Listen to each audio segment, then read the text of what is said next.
Welcome to Veterans Field for another edition of Wareham Gateman Baseball. This is Game 7 of 44 with a bit of a twist. This is Game 1 of a two-game doubleheader here at Veterans Field alongside Alex Feuz. I'm Cameron Ezeir. The Wareham Gatemen coming off a loss a couple days ago, and then yesterday, which wasn't supposed to be an off day, was after inclement weather forced this doubleheader to be pushed back a day here at Veterans Field. But Alex, a 12-9 loss to the Falmouth Commodores, one of the worst teams in the Cape, and it was uncharacteristic mistakes down the stretch by the pitching staff that got the job done for Falmouth and kind of dug Wareham into a pit a couple days ago. Yeah, it was a back-and-forth battle, and the Gatemen were down by 8 runs heading into the bottom of the ninth, but they showed the fight that we really haven't seen so far this year. They scored 5 runs in the bottom of the ninth inning, and they came within 3 runs and a tying run on deck. So obviously they were down 8, but this is its kind of team. Yes, they lost, but they can kind of say, well, we had a real shot at the end of the game, and that's what you're looking for a team so early on in the season. Also, the offense has really picked it up, not just in the bottom of the ninth inning against Falmouth a couple days ago, but over the last 3 games, this is a Wareham Gateman team that is batting .313 compared to just .128 throughout the first 3 games. And we'll have a chance to talk to one of the players that's been a staple of that offensive spark plug that this team has kind of formed into over the past couple of games. That'll be after the break. So we'll take a quick break, and then we'll be back here at Veterans Field for some more coverage here on the Wareham Radio Network of our South Coast Health pregame show. Again, with Alex Feuz, I'm Cameron Ezeir. We'll be back in a bit. We'll talk to one of the offensive spark plugs and talk a bit more about the offense and the pitching matchup today as well. You're listening to the South Coast Health pregame show on the Wareham Radio Network.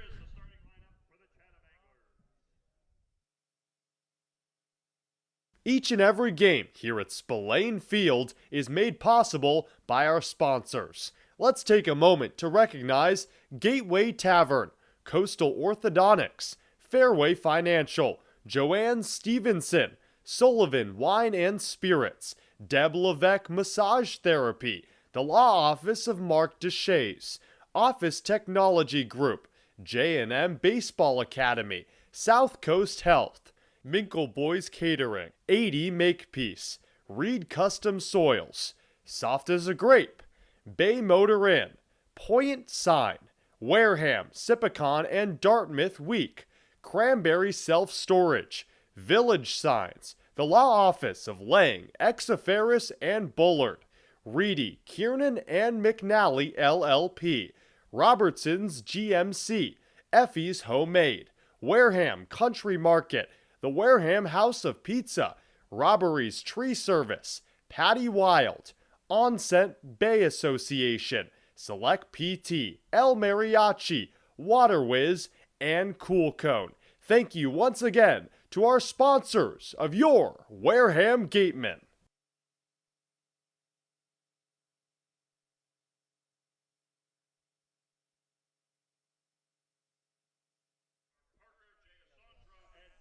Back here at Veterans Field for the South Coast Health pregame show with Alex Feuz. I'm Cameron Ezeir. We're previewing Game 1 of a doubleheader here at Veterans Field between the Wareham Gatemen and the Chatham Anglers.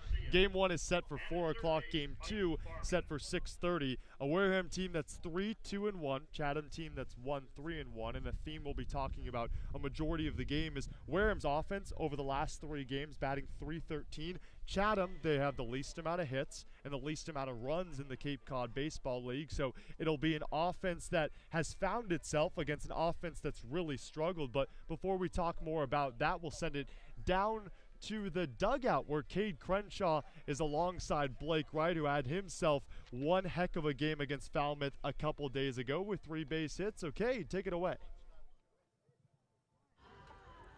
Thanks, Cam. Down here on the field with Clemson's Blake Wright. Blake, last night in the leadoff spot for the first time this season. Obviously, you felt pretty good. First multi-hit game of the year. You've hit cleanup and then now once at the top of the order. Where do you really feel most comfortable so far early part of this season?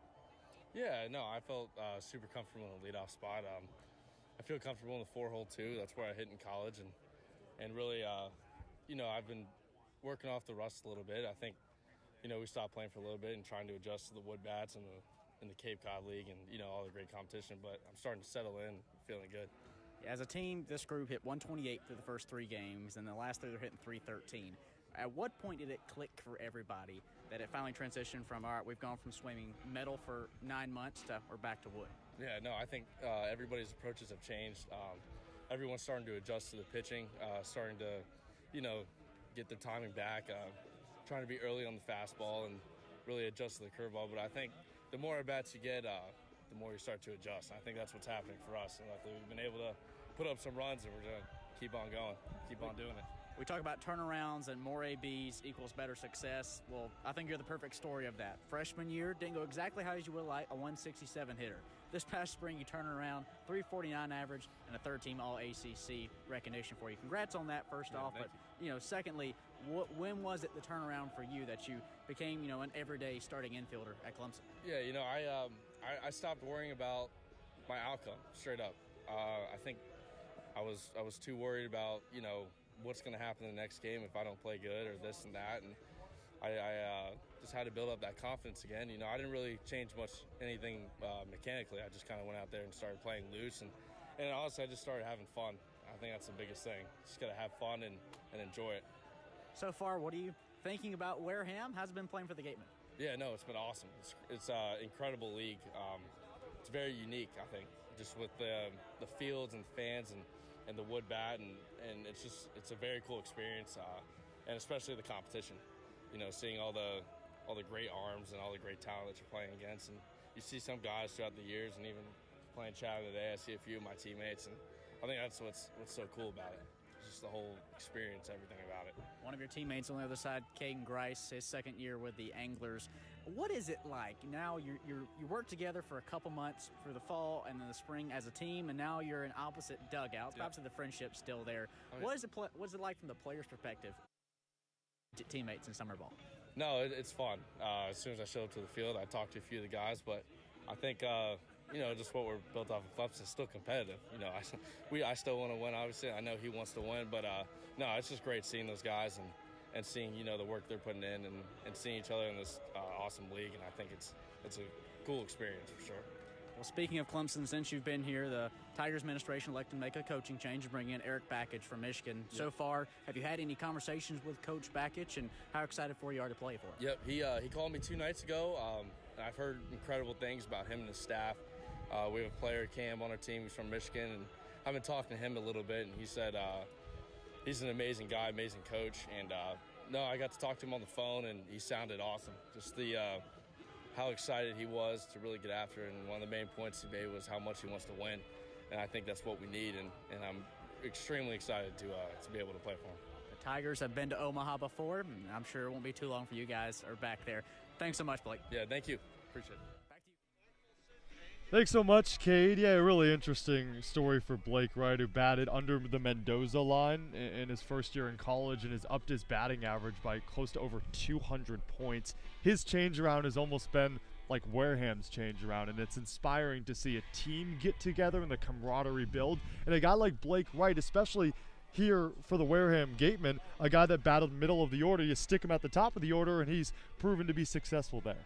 Right, hitting 286 here in Wareham, and that's a guy that you can really root for. Obviously, he struggled his freshman year, but that's pretty much not, I would say that's normal for players that struggle in their first year of college, and you really see the top line, the cream of the crop, and that's Blake Wright, and you see just how successful he has really been this past season for the Tigers, and it's all around a good person, and that's what you're looking for in a guy like Blake Wright. Especially Blake Wright. He'll be manning shortstop. He started the first couple games at second base, but he's one of the mainstays in the middle of the infield, so it'll be interesting to see how he plays defensively and offensively. On the defensive side, the staple for this Wareham team has been whoever is on the mound. Maybe not a couple days ago giving up those 12 runs, but the pitching staff has been phenomenal.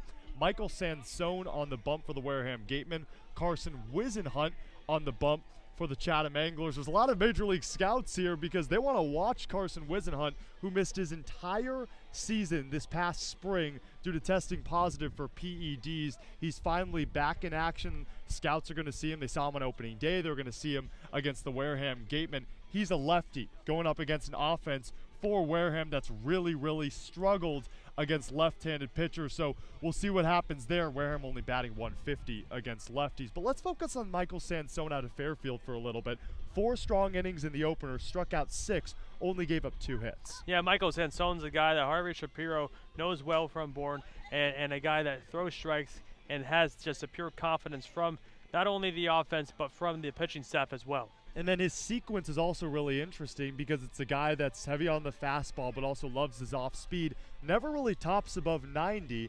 Really interesting to see how his approach is against the top hitters in the game. Right. I mean, I think velocity is the most overrated word in the game of baseball, because you see guys at the major league level like the R.A. Dickies of the world that use their forkball pitch to get major league outs, and I think everyone nowadays can throw 100, but a guy like Michael Sansone has reinvented the wheel in the new age of baseball to figure out how to get outs in big situations without blowing fastballs by guys. Yeah, Sansone just wrapped up his senior season at Fairfield, has a fastball and a changeup, occasionally throws the slider here or there. We'll talk a little more about his sequence as the game goes on. You mentioned the lack of velocity. On the other side, a guy in Carson Wisenhunt in his opening day loss against Katuitt, 0 for 1, like I said, 3 innings of work, gave up 2 hits, 3 earned runs. It'll be really interesting to see how he performs in front of all these major league scouts, knowing that maybe he didn't have his best performance on opening day. Right, and I think to go off of that, it's going to be interesting to see how the Gatemen really utilize their bullpen here tonight, Cam, because it's only 7-inning games. So obviously if you look at the stats, around where they take out a purified starter right around the 5th or 6th inning, that's where the game sort of gets away from them, but they try to do that because they know they have to finish the back half of the game. But with only 7-inning games, I think they have a true upper hand here. Yeah, we'll see what happens in Game 1. We're going to take a quick break as the national anthem ensues here at Veterans Field. You're listening to Wareham Gateman Baseball on the Gateman Radio Network. We appreciate and thank the sponsors who support the Cape League and the 10 teams. Our corporate sponsors are the financial backbone of the league. It is with their support that we are able to preserve our long-standing tradition of providing the best family entertainment here on Cape Cod, free of charge. On behalf of the 9 other teams, the Wareham Gatemen, league officers, and the entire Cape League family, we would like to announce and thank our 2022 corporate sponsors. With much appreciation, we recognize the Yawkey Foundation, Gibson Sotheby's, Curry College, the 99 Restaurants, Coca-Cola Bottling of Cape Cod, Badger Sport, Zephyr Hats, Cape Cod 5 Cents Saving Bank, Milton Cat, Mosquito Marys, Massachusetts State Lottery. We will be back to you in the next inning for the second half of this outstanding list of loyal sponsors.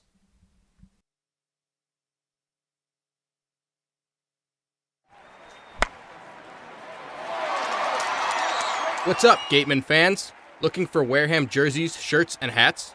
You can find all of that and more online at gateman.org/shop. Visit to get all your Gateman gear today.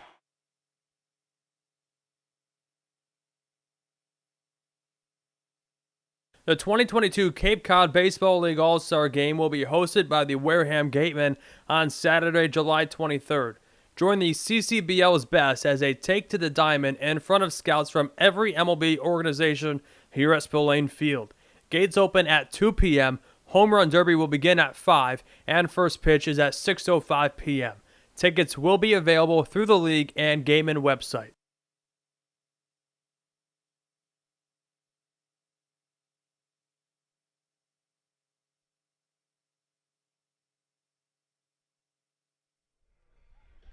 On a beautiful sunny day here in Chatham, Massachusetts, this is Wareham Gateman Baseball on the Gateman Radio Network. Alongside Alex Feuz, I'm Cameron Ezeir. We said it's sunny, we said it was nice. Yesterday was supposed to be the time of this doubleheader, but inclement weather pushed it back to today, and That's where this doubleheader will get underway starting in about a minute or two, and then game 2 will be at 6:30. Let's break down the starting lineups, starting with the Chatham Anglers. It'll be Jake DeLead will lead things off in center. Cooper Ingle will be the designated hitter. Chuck Ingram in left out of Wichita State. The cleanup batter at first will be Noah Ledford.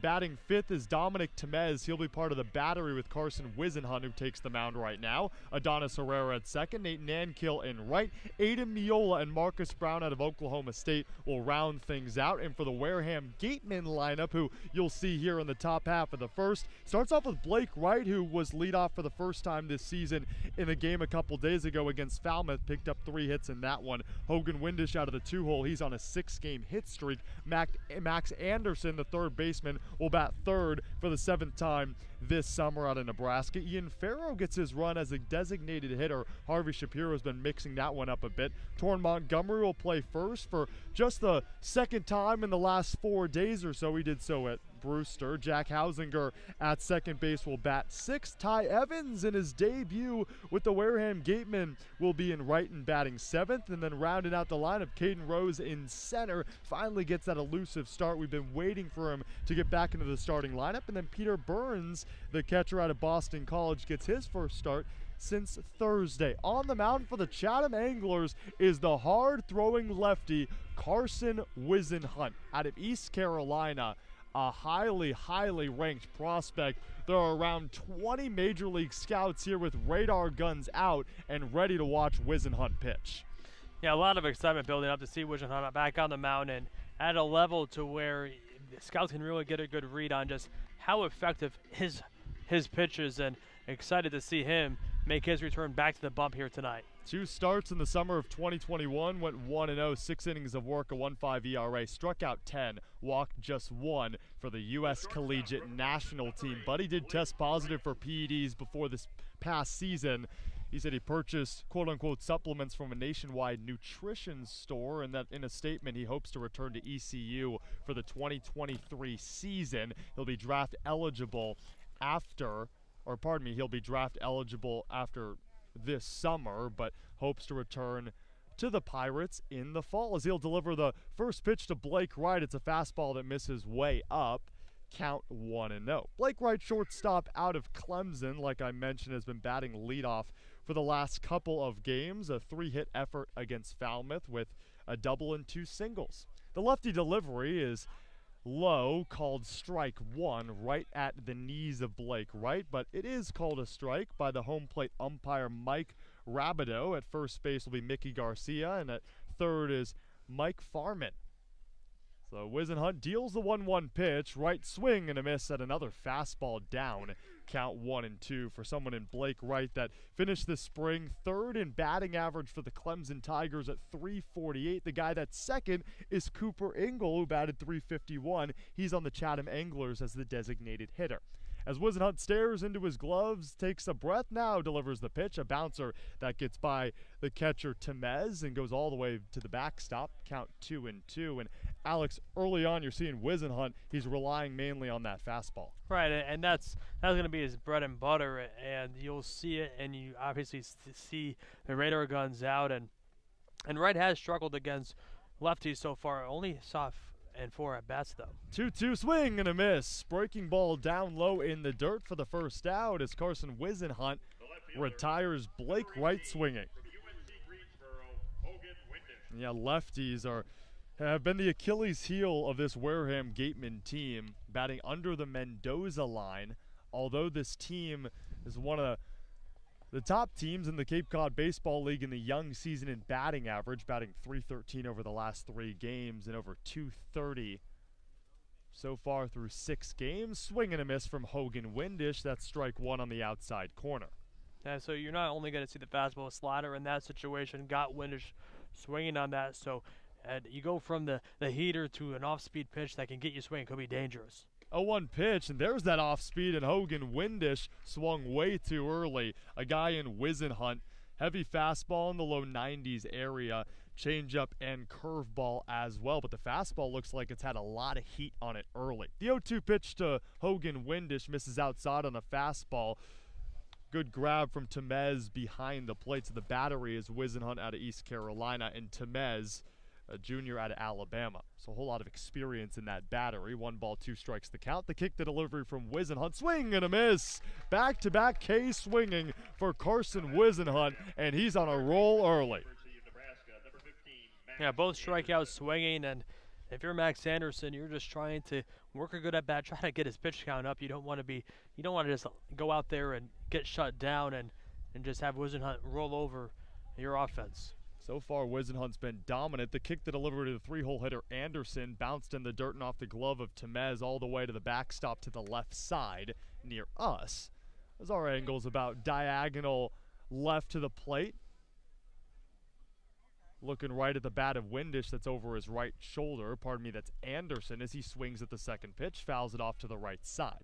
So count 2-0 for a Gateman team that's 6 for 42 on the young season against left-handed pitchers. That's under 150.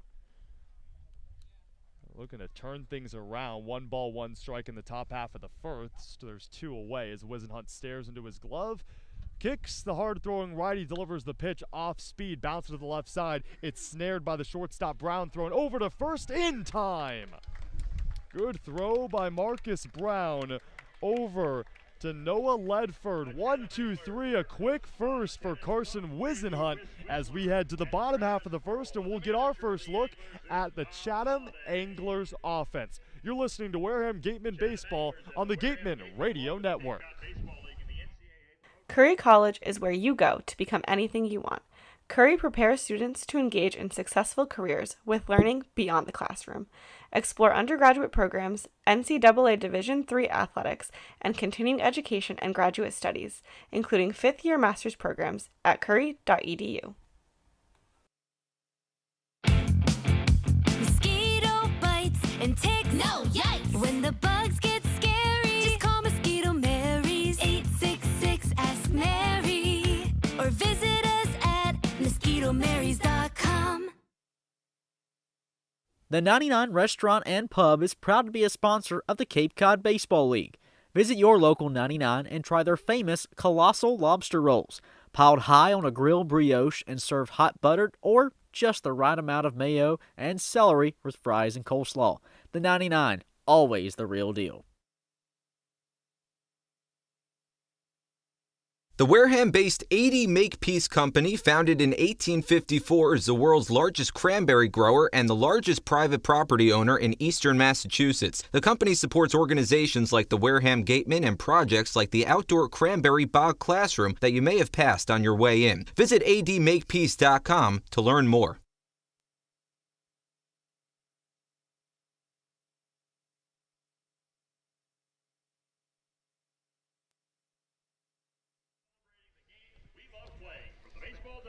On a sunny day here at Veterans Field with slight wind, this is Wareham Gateman Baseball as the Wareham Gatemen are tied up with the Chatham Anglers.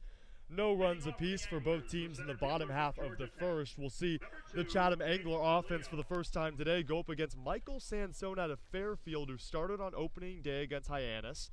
4 innings of work, only allowed 2 hits, struck out 6.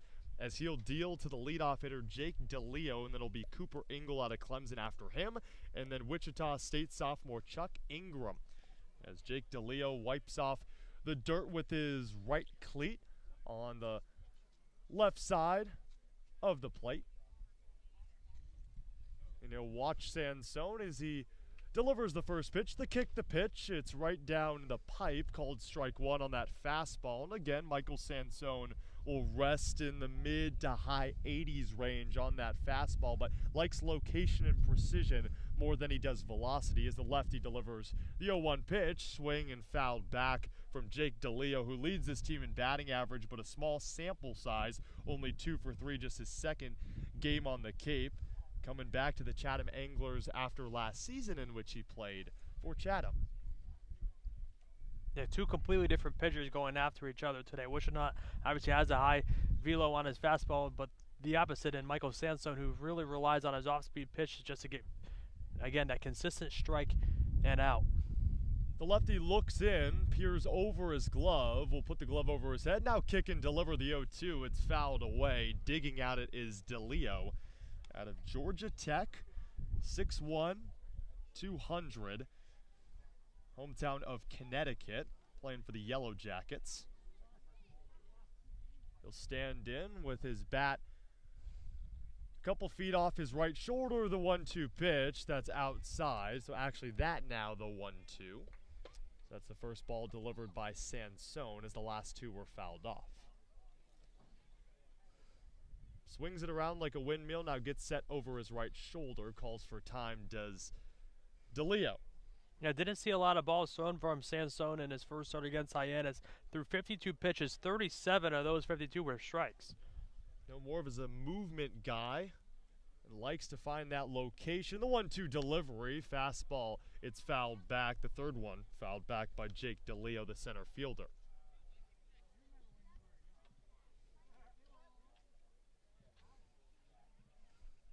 Jake DeLeo, the second-year angler.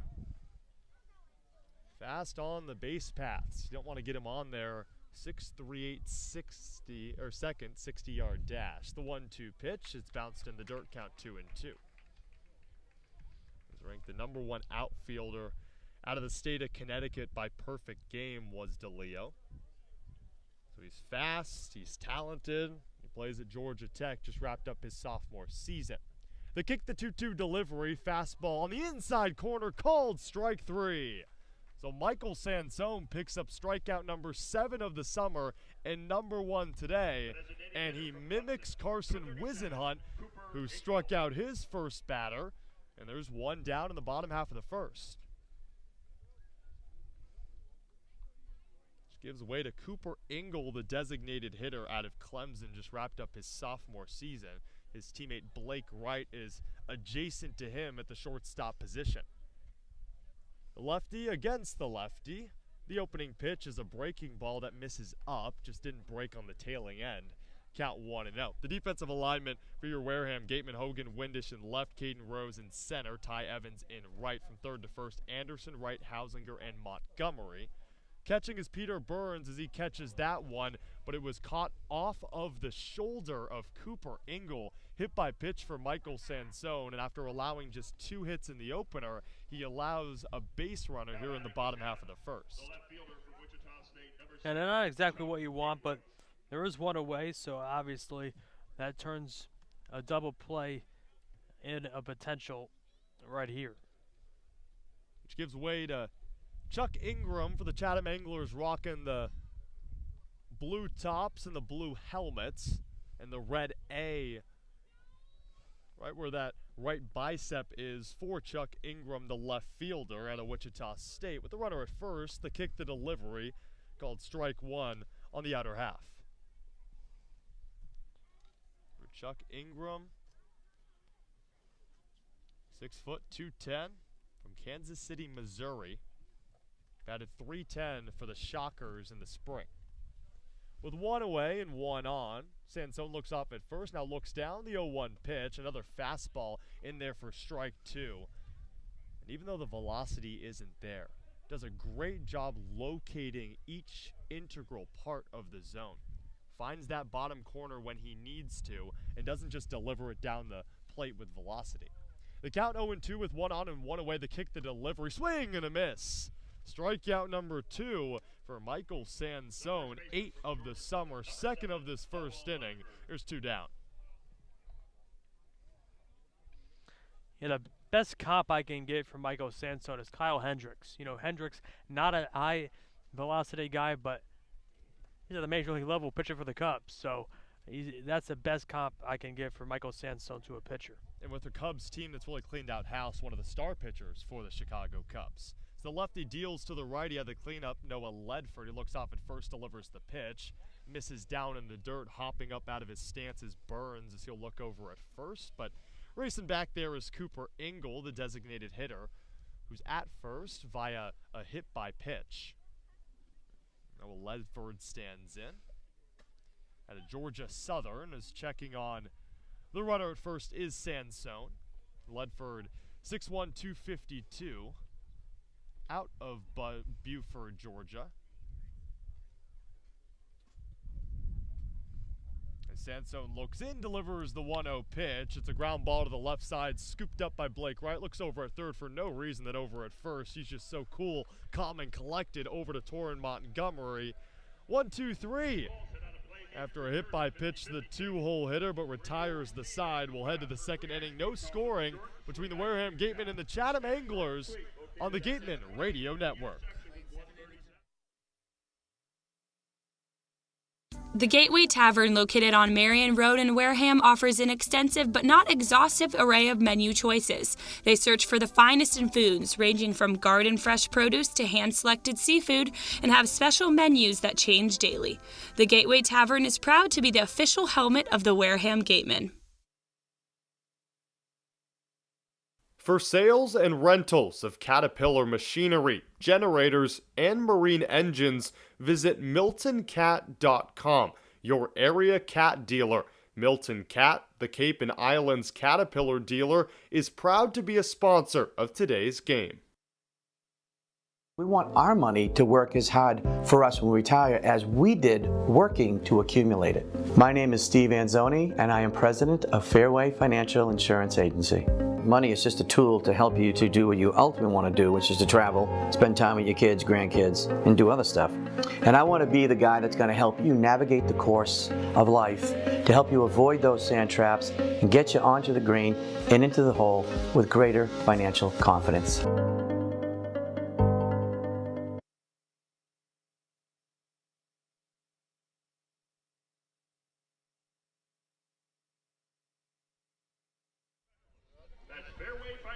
We're in the top of the second here at Veterans Field. Wareham Gatemen against the Chatham Anglers for the first time this season. This is game one of a doubleheader here in Chatham, Massachusetts with Alex Feuz. I'm Cameron Ezeir. 1-2-3, top half of the first for Carson Wisenhunt out of East Carolina. One of the star prospects that is draft eligible, but he does hope to head back to East Carolina in the fall after not being able to play this past spring due to testing positive for PEDs. The lefty is on the mound with the blonde lettuce ranging out of his blue hat as he'll deliver to the cleanup hitter for the Wareham Gatemen, Ian Farrow, who's the designated hitter today for Harvey Shapiro and company. Looks at that first pitch, fastball low, called strike one at the knees. Ian Farrow played at Florida Gulf Coast this past spring, set a whole lot of records, including the single-season home run record with 21, transferred to the University of Miami. He'll be heading there in the fall. The kick, the delivery from Wisenhunt, fouled back above the netting as fans will go racing after it. Ian Farrow, the righty, was 0 for 4 in that 12-9 loss to Falmouth a couple days ago.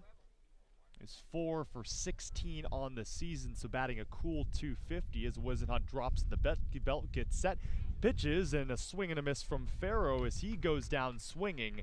And the third strikeout in the first 4 batters forced by Carson Wisenhunt.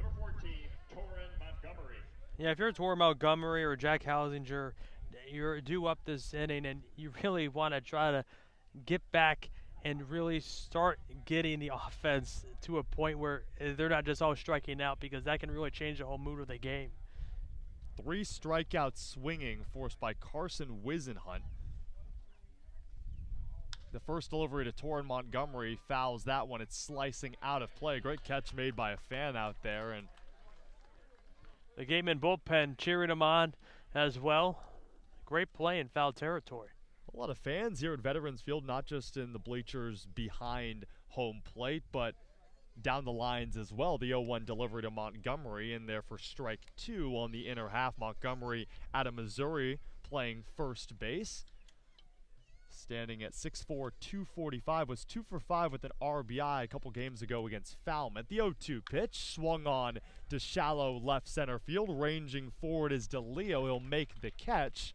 Out there in shallow left center, 2 away. Now if you're Jack Hausinger, you can say, okay, the guy in front of me did make contact.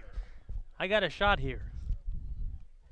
If that's the one positive you're taking away, then hey, that can be the silver lining in the early going, because it's been 5 up, 5 down with 3 Ks for Wisenhunt as he deals to Jack Hausinger. Pops it up. It's flying toward the netting, but will stay in play, and the catch is made by the catcher Temez. So a quick 1-2-3 in the second after an even faster 1-2-3 in the first. 6 up, 6 down for the Wareham Gateman offense.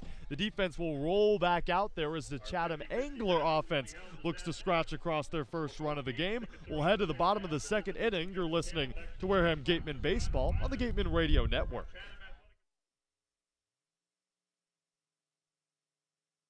Mark Deshays has been practicing law in southeastern Massachusetts for over 30 years. His primary focus is on all aspects of real estate law, including residential and commercial real estate transactions, commercial leasing, land development, land use and zoning law, and land conservation matters. If you need representation, call now at 508-993-2300. Gibson Sotheby's International Realty is proud to sponsor the Cape Cod Baseball League, offering residential sales and vacation rentals across the Cape. We help you turn someday into right now. Each office is independently owned and operated. Sotheby's International Realty is a registered trademark.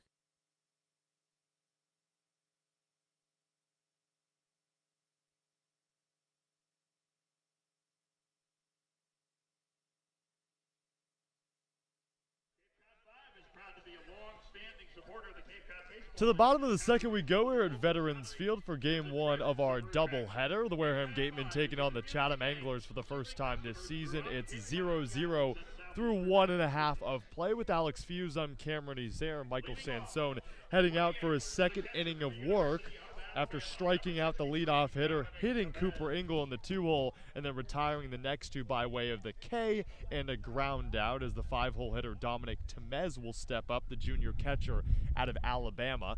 As the righty will bounce his bat off his right shoulder a couple times, then stare in at Sansone, who delivers the pitch, digs away at that one, swing and a miss, strike 1. There's that off speed from Michael Sansone that sits around that 80-mile-per-hour area, but it's so lethal and really tough to hit.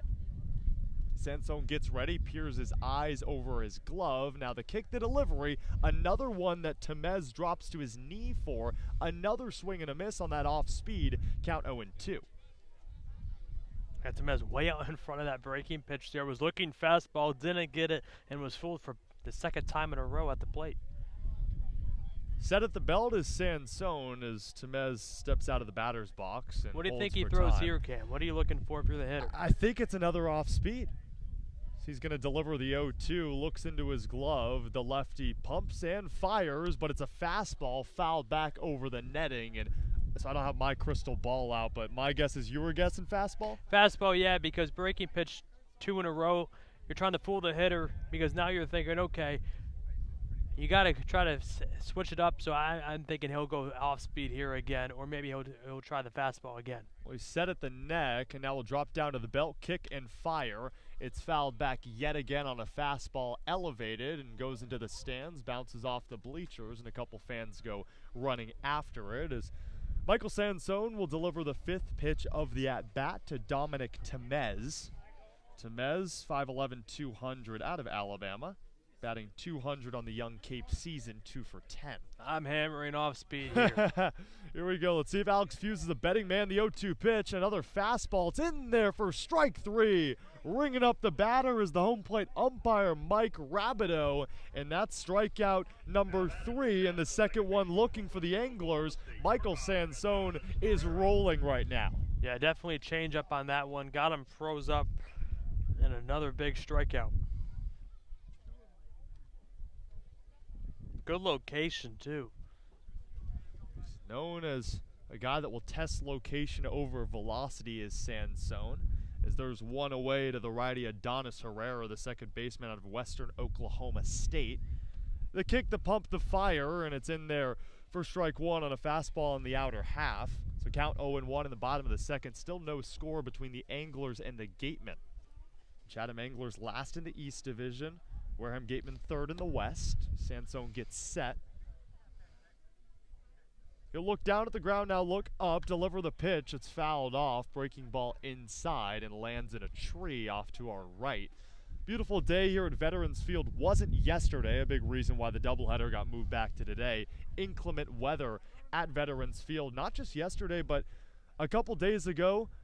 Not just at Veterans Field, but Lowell Park, and that's why this Chatham Anglers team has played one fewer game than every team in the Cape. The 0-2 pitch, another breaking ball that dipped down. It's fouled back into the netting by Adonis Herrera, the second baseman. So the count still 0-2 with one away in the bottom half of the second. Adonis Herrera is 6'1", 180 righty, batting .222. That's 2 for 9 on the Young Cape season. This just his fourth game with Chatham. Sansone gets ready to fire the 0-2. The pitch. Breaking ball in there for strike 3. Michael Sansone up to 10 Ks this summer and 4 today as he's retired the first two batters here in the bottom of the second by way of the K. One looking, one swinging. Oh, he looks like he's in a groove right now, Alex. I mean, he's been in a groove all summer and just picking up the dominance he left off. Cape Cod 2021 All-Star, looking like another 2022 All-Star this year. Played with the Bourne Braves last year, delivers the opening pitch. It's down low, called strike one at the knees to Nate Nankill, the right fielder out of Cal State Fullerton. And Michael Sansone, 8 games, 5 starts with the Bourne Braves a season ago, 27 Ks, only 3 walks in 31 innings of work. The 0-1 pitch to Nankill, another pitch that dips down. It's called ball 1. The count 1-1 with 2 away. The first two batters here in the bottom of the second retired by strikeout. 1 ball, 1 strike. Sansone gets set at the neck area, lifts his glove, delivers the pitch down the middle.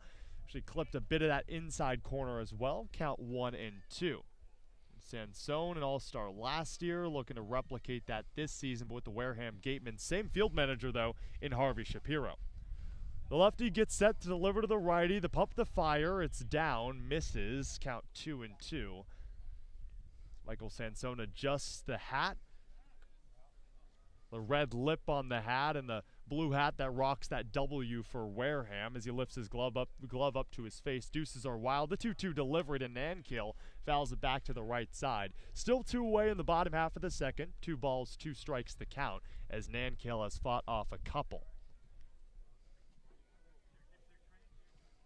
Nate Nankill rocking number 8 in that red, white, and blue. Stares into the eyes of Sansone, who delivers the pitch. Breaking ball fouled off once again. That's 3 consecutive fouled off by Nate Nankill. 6'3", 191 out of San Diego, California. Attends Cal State Fullerton. Just wrapped up his sophomore season this past spring, batting .237, which is a tick down from his .261 average in 2021. Sansone lifts the glove up to the neck, now stares at Nankill as he delivers the 2-2. Fastball fouled off once again, that time in the netting. So the netting finally protects the ball from going into the stands as Nathan Nankill has fought off 4 straight. Nathan Nankill hits from a slightly close stance as he's on the left side of the plate, batting right. Sansone, the 2-2 pitch. Misses low, and Nate Nankill has been uber patient. Fouled off 4 straight. Watches that one in the dirt. Count full for the first time today for Michael Sansone. This is the 7th batter he's faced. Now he's staring into his glove. Delivers the 3-2 pitch. Payoff. Misses high, and Nate Nankill will throw his elbow guard as well as his bat near the Chatham dugout and race over to first base. Trot that way. It's the first walk allowed this summer from Michael Sansone after 5 2/3 of not giving up a base on balls. But back-to-back innings where Sansone has allowed a base runner. Now stepping up is Aiden Miola out of Oklahoma State, just wrapped up his freshman season. Lefty on righty. Miola is the righty. Swings at the first pitch. High fly ball to deep left field. Moving back Windish at the warning track at the wall. Makes the catch. Oh, he was running out of room.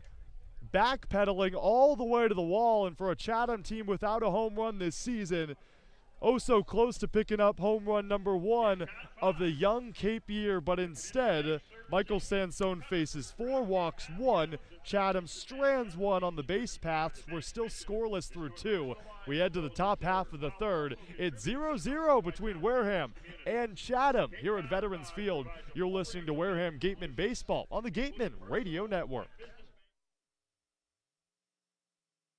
Serving southeastern Massachusetts and Rhode Island, Office Technology Group has been the area's source for advanced digital multifunctional copiers since 2009.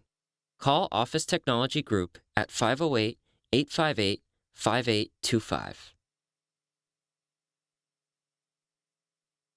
South Coast Health Operators of Charlton Memorial, St. Luke's, and Toby Hospitals delivers an unmatched combination of clinical excellence with a personal touch. They are proud to serve as Southeastern Massachusetts and Rhode Island's only not-for-profit health system, as well as the region's largest employer. South Coast Healthcare, plus something more. Reed Custom Soils is New England's leading provider of lightweight planting soil for green roof installations and is the exclusive New England supplier of stabilized stone dust. Reed Custom Soils services over 300 golf courses and provides unique blends to fit your needs, all by experienced precision blenders. To learn more about how Reed Custom Soils can serve you, call toll-free 1-800-924-5335 or head to reedcustomsoils.com.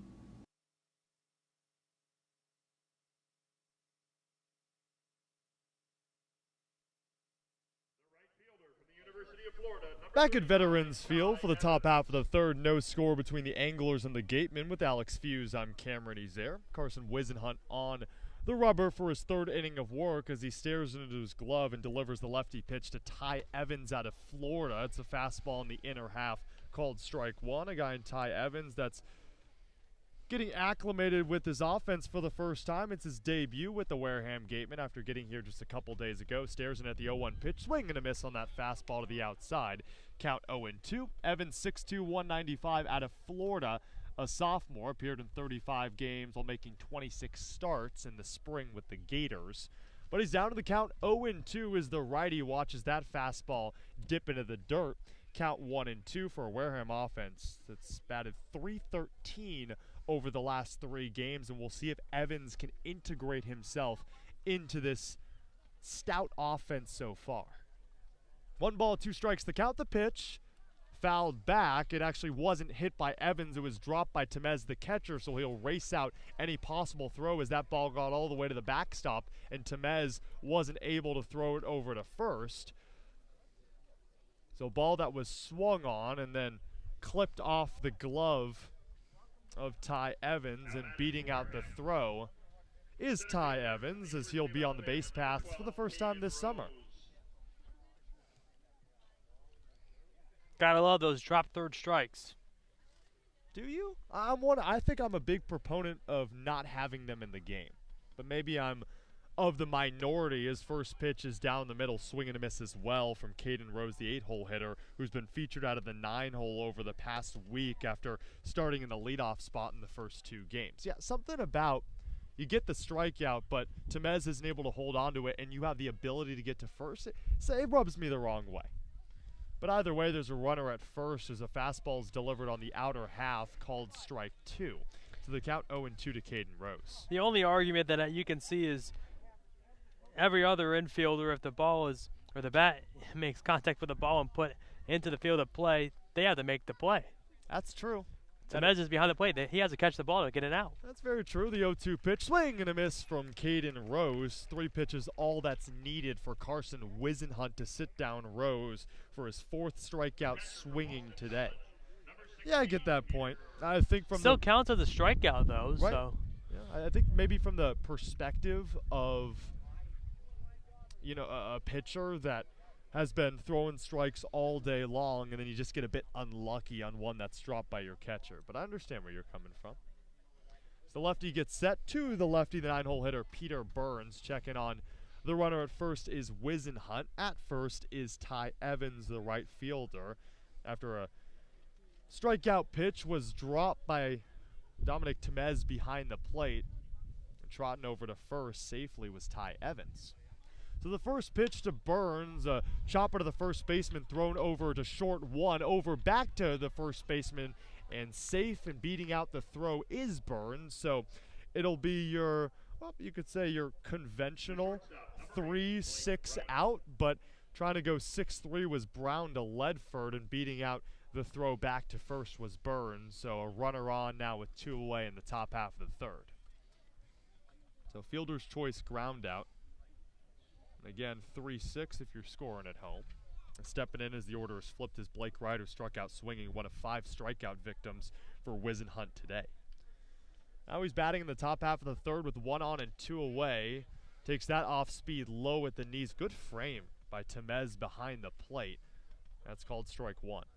Yeah, out of all the pitchers we've seen so far, Whisenhunt, obviously just a pure dominant pitcher we've seen, and he's got great stuff, and you can see why this Gateman offense is struggling coming into today. The East Carolina product delivers a fastball foul tip into the glove of Temez, strike 2. Yes, Gateman offense has only mustered 2 base runners, but one was on a strikeout that was dropped by Temez, and running over to first was Ty Evans, and then a fielder's choice ground out landed Peter Burns at first. That's where he stands with a little bit of a leadoff. The 0-2 delivery from Whisenhunt is down low on the inner half. Temez did his best to frame it, but it's called ball 1. So far from Temez, he's a great defensive catcher, and it's unfortunate to see if baseball does go with the side of a automatic strike zone in the future, defensive catchers are going to be meaningless in this game. As he's up on his padding and looks in at the 1-2 pitch, it's sliced foul and goes into foul territory in the shrubbery, and the same fan that made that phenomenal catch earlier in the game grabs that one. So he has 2 foul balls to his name, and no one on the field has a run so far. It's still 0-0. We're on the top half of the third, and a 7-inning game. If it is tied after 7, we can go as many as 9. 2 away, 1 on. Whisenhunt, the kick the deal, the 1-2. It's fouled off. It's out of play. We'll do it again. 1 ball, 2 strikes the count. So Whisenhunt adjusts the hat, now stares down at the ball and puts the ball into his glove. It's a white to beige like glove as he holds it on his right armpit. Now brings ball to glove. He's set at the letters, looks off at first, delivers the 1-2 pitch. Swung on, hard hit ball to deep center field, moving back to Leo at the wall, at the track, leaps, makes the catch. No, it's out of here. He looked to make the catch, and it was out of his glove for a home run. Blake Wright launches it out of here for just the 2nd home run for the Gateman, and his first home run of the summer, a 2-run shot to deep center, and Wareham takes a 2-0 lead in the top half of the third. Yeah, Dilio looked like he had the ball in his glove, and as soon as he hit the wall, the ball popped out of the glove and went over the fence in center field, and the Gateman scoring, and that's a huge 2-run lead from a guy still on the mound in Whisenhunt. There's been no offense been able to get out hot. Swing and a miss from Windish, and the 2-hole struck out back in the first. Yeah, that catch was all but made by DeLeo. He was back at the warning track, leaped, robbed a home run, but then hit the wall. So the ball was in his glove, and he looked to have made the catch. Then it fell over as Windish pops it up into foul territory near the dugout. Ranging forward is Ledford, the first baseman, stares into the sun, fights it off, makes the catch. So that'll be the 3rd out of the top of the 3rd, but not without some pain delivered by Blake Wright. A deep shot to center that Jake DeLeo couldn't hold on to, and a home run for the Wareham Gatemen as they take a 2-0 lead through 2.5. That's the score. We head to the bottom half of the 3rd. You're listening to Wareham Gatemen Baseball on the Wareham Radio Network. Soft as a Grape has 10 retail locations on Cape Cod. So even when you're cheering on your Gatemen at any away games, stop into a Soft as a Grape store for the best Cape Cod products. No trip to the Cape is complete without a trip to Soft as a Grape. Want your daily dose of news? Lucky for you, Wareham, Sipicon, and now Dartmouth Week has you covered. Whether you live in Wareham or in the surrounding areas, you can count on up-to-date news on sports, schools, and even the fine arts, courtesy of the partnership between Wareham, Sippacan, and Dartmouth Week. Head to theweektoday.com and search Wareham, Sippacan, or Dartmouth for more.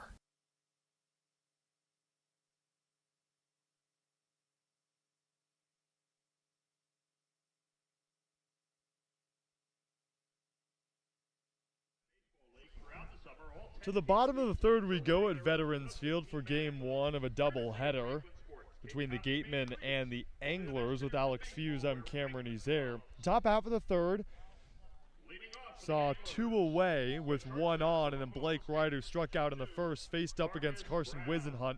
A deep shot to deep center field in which DeLeo caught, then fell into the wall on the leap and dropped the ball over the fence. So it's a home run, a 2-run shot for Blake Wright, who had 3 hits in that loss to Falmouth a couple days ago, and now a home run to put the Gatemen up 2-0. And he'll get Michael Sansone back on the bump, but now with the 2-run cushion as he deals to the lefty Marcus Brown in the 9-hole. Sansone pumps and fires from the letters, straight foul back into the netting. Marcus Brown completes this 1-2 punch in the 8-9 order for the Chatham Angler out of Oklahoma State. Miola's a freshman who flew out to left to end the second. Brown is a sophomore, as he'll stand in on the right side of the plate. The count 0-1 and the delivery from Sansone. Off speed, check swing fouled off near the dugout of Chatham. Count 0-2. And one thing to point out is Michael Sansone, he just seems to get in favorable counts early. You don't see a lot of payoff pitches or even 2-2 counts from him. As Sansone is set at the belt, stares at his catcher Burns, likes the pitch that Burns calls out, the 0-2 delivery. Fastball that's popped up to shallow right field. The can of corn catch made by Ty Evans. So that's Evans' first defensive play made in a Wareham Gateman uniform. There's 1 away in the bottom half of the third.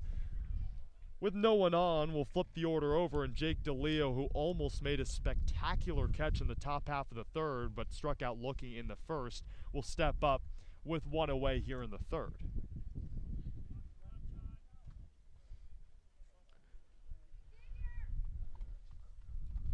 Takes a couple practice swings. Look at Sansone, who's the lefty. He'll kick and deliver, swing and a miss. Fastball on the outside corner. Called strike 1 off that missed hack from Jake DeLeo, the center fielder from Georgia Tech. He'll stand in the righty batter box. The 0-1 pitch from Sansone is fouled off near the lights here at Veterans Field that loom over the bleachers behind home plate. The wind is slight, the sun is out, and barely any clouds in the sky as the seagulls fly over. As Sansone stares down the heart of the plate, he's up on the count 0-2 for the second straight batter. This time to the righty Jake DeLeo as he kicks and delivers the 0-2 pitch, bounces it off home plate, count 1-2. DeLeo batted .286 for the Jackets in the spring. He missed a month with an injury between February and March. That's just his second game with the Anglers this summer. 1 ball, 2 strikes the count with 1 away in the bottom half of the third. Sansone the pitch. It's fouled back, so the count stays 1-2. And Alex, we've talked a lot about guys returning from Bourne to Wareham because Harvey Shapiro, who was the Bourne manager for 18 seasons, now is in the Wareham dugout. Jake DeLeo, his second summer with the Anglers, batted .234 last summer with Chatham. Lefty Sansone gets set, the 1-2 delivery, breaking ball that's roped into left. It's going to fall fair, and rounding first going to second is DeLeo, but now we'll turn things around and decide against it, slide back into first. Good recovery throw from Hogan Windish over to the covering Jack Hausinger. So it's a long single from Jake DeLeo, and that's hit number 3 for the 6'1 righty out of Georgia Tech this summer. Yeah, if you're DeLeo there, you want to try to keep it to a single. You don't want to be that guy that almost had the catch in center field that went over the wall to turn into a 2-run shot for Blake Wright and then get thrown out just the next inning at second base. You're going to play it safe there. All right, DeLeo's at first, and now a lefty batter is up, Cooper Engel. This lineup will go righty-lefty and then another righty in the top 3. We'll mix it up a majority of this lineup, a few more righties than lefties to face the lefty Sansone. Runner on with 1 away, the 1-0 pitch from Sansone as he's set at the neck, looks off at first, kicks and delivers, fastball upstairs, called strike 1. Favorable strike zone from the home plate umpire Mike Rabideau. It looks like he's giving anything that flirts with the top half or the bottom half of the zone. Sansone looks down at the rubber and checks on the runner at first, DeLeo, and Jake will slide back into first safely. There's 1 away in the bottom half of the third with the Gatemen leading the Anglers 2-0 off a 2-run shot by Blake Wright in the top of this frame. We're in the home half of the third with 1 away and 1 on. Sansone gets ready to pitch the 1-1. Looks off at first to check on the runner. DeLeo now fires toward the plate. It's popped up in the air and fouled out of play. It's back our way, but about 10 to 15 feet to the left as fans surge up from their bleacher seats and look back at it, and kids scream behind us as they grab that ball. And that's the beautiful thing about the Cape Cod Baseball League. Every game free, so a lot of these fans on vacation or maybe just hanging out and want to come to a ballpark, they can at no charge. Runner on, 1 away, the 1-2 delivery from Sansone. Breaking ball misses in the dirt, count even 2-2. And on a holiday like today, a perfect day to play 2. In the words of Ernie Banks, it's always a great day to play 2. It's always a great summer to play 44 as well. Back to normalcy here in the Cape Cod Baseball League. 2-2 pitch from Sansone. Fastball that's roped to left. It's fair as well. Rounding second and racing toward third is DeLeo as he'll stop at third. Now get the wave. Stopping at second is the hitter, and coming home to score is DeLeo as Engel goes all the way to second. That one rolled all the way to the wall for Hogan Windish. He couldn't corral it. Racing around third and trotting toward home was Jake DeLeo, and now it's a 1-run game. And Michael Sansone has only given up 2 base hits, but one of them turns into a run. It's 2-1, Gatemen over the Anglers with a runner at second and 1 away. Yeah, it looked like Windish overran it, and that's what led to the fact that DeLeo could have scored on that. So definitely a big mistake there by Windish and left. He's adjusting his helmet is Chuck Ingram, who struck out swinging in the first, and he's staring at Michael Sansone, who now only has a 1-run cushion as he steps back on the rubber. Looking off at second with a couple feet lead is Cooper Engel out of Clemson, the second time he's been on base today. So Ingram out of Wichita State will stand in. Kind of a close stance to the left of the plate. The pitch, the swing and the miss. Fastball down low, count 0-1. So Cooper Engel, he lined one to left. That was fair, almost to the same spot that Jake DeLeo did, but that one brought home DeLeo. Jake was stopped at third, but then ran all the way home as Windish outran it and left. The 0-1 pitch swung on. It's a bouncer to the third baseman. Anderson looks off at the runner at second, fires it over to Montgomery. There's 2 away, and advancing to third is Cooper Engel. It's interesting because Max Anderson could have taken his time because Engel was halfway through second and third and probably could have gotten out the lead runner, but instead went the safe route, bulleted it over to Torrin Montgomery at first. There's 2 away, but the Chatham Anglers are 90 feet away from tying this one up. Yeah, you got to find it out there. You don't want to be in a situation where it's first and second with only 1 out. So, yeah, you do advance to third, but there's now 2 away. You can't eliminate the sac fly there. And it brings up Noah Ledford. Sansone pitches it in the dirt. Ledford lets it skip off the earth to count 1-0. Ledford grounded out to short to end the first, but now he's taken hacks with a runner at third with 2 away and 1 on. The 1-0 pitch from Sansone. Fastball lined foul as it hooks that way down the left field line. Count 1-1. Yeah, second time through the order here, and you can see this Chatham team really trying to, they're seeing a lot more success against Sansone now. A pitcher in Michael Sansone that's less about velocity and more about precision as he fires the 1-1 toward the plate, swing and a miss. Good breaking ball, a changeup down low that fools Noah Ledford, count 1-2. So Sansone, although he gave up that 1 run, is a strike away from getting out of this frame. the Wareham Gatemen still leading 2-1. With 2 away and a runner at third, the count is 1-2. Sansone delivers to the righty. Ledford, the 1-2 pitch. Fastball called, strike 3, swing and a miss from Ledford. First time that he's retired Ledford by way of the K, but that's his 5th strikeout of the game. But not before the Chatham Anglers scratch across their first run. It's 2-1 Gatemen over the Anglers as Wareham's offense gets a go at maybe a new pitcher. No, Carson Wisenhunt will head back out to the mound. We head to the top half of the 4th. Gatemen 2, Anglers 1, here on the Gatemen Radio Network.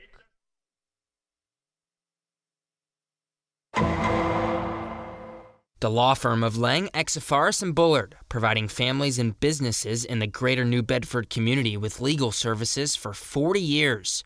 We look forward to serving you. For an appointment, call 508-992-1270. We invite you to learn more about the law firm of Lang, Exifaris & Bullard by visiting our website, lxblaw.com.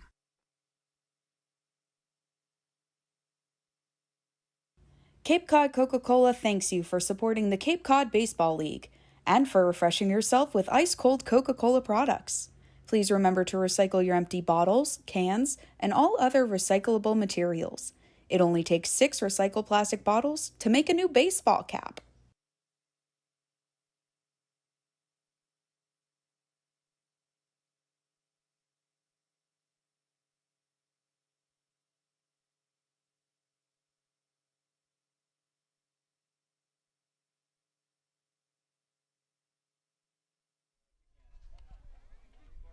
We're in the top of the 4th here at Veterans Field. It's Gatemen 2, Anglers 1 with Alex Feuz. I'm Cameron Ezeir. 2 runs put up by the Gatemen in their last offensive frame. It was a 2-run shot by Blake Wright. And then in the bottom half of the 3rd, a pair of singles by Jake DeLeo and Cooper Ingle. The one by Ingle went to left field. It was bobbled a bit by Windish. Looked like he overran it, and credited with an error that scored Jake DeLeo, which made it 2-1 as Carson Wisenhunt heads out to the mound for his 4th inning of work. Unfamiliar territory here in the Cape. He only pitched 3 in the opener. As that one's lined to right center field, it will land for a base hit on the first pitch, delivered by Wisenhunt in the 4th, as Max Anderson gets on base for the first time today. Yeah, big hit for Max Anderson coming into today at 087. Now that will boost it up a little bit. 1 for 2 on the day. But again, a big base hit to lead off the inning from a guy that really needs to get going here in this Gatemen lineup. And I think one guy that we would say could be a leader on this team and someone that could be an offensive spark plug for the Gatemen as Wisenhunt delivers the first pitch. It bounces off the padding of Temez as he'll race toward it. The ball got away from him toward the Chatham dugout. Advancing to second is Max Anderson. The Nebraska Cornhusker last year played for the Bourne Braves, was a former Big Ten Freshman of the Year, and he batted over 300 both his freshman and sophomore years at Nebraska. And I think us two and Cade Crenshaw, our 3rd broadcast partner, who you'll hear on the back end of the doubleheader, would say that he would be one of the guys that could deliver the offense for this team, but he hasn't really shown it so far. It's good to see him swinging at the first pitch against one of the best pitchers in the Cape, which all these Major League scouts are here for to watch. And hopefully the home plate umpire, Mike Rabideau, kind of wore on the pitch prior right off the forearm, and talked to the Chatham athletic trainer, who said, "I'll be fine." And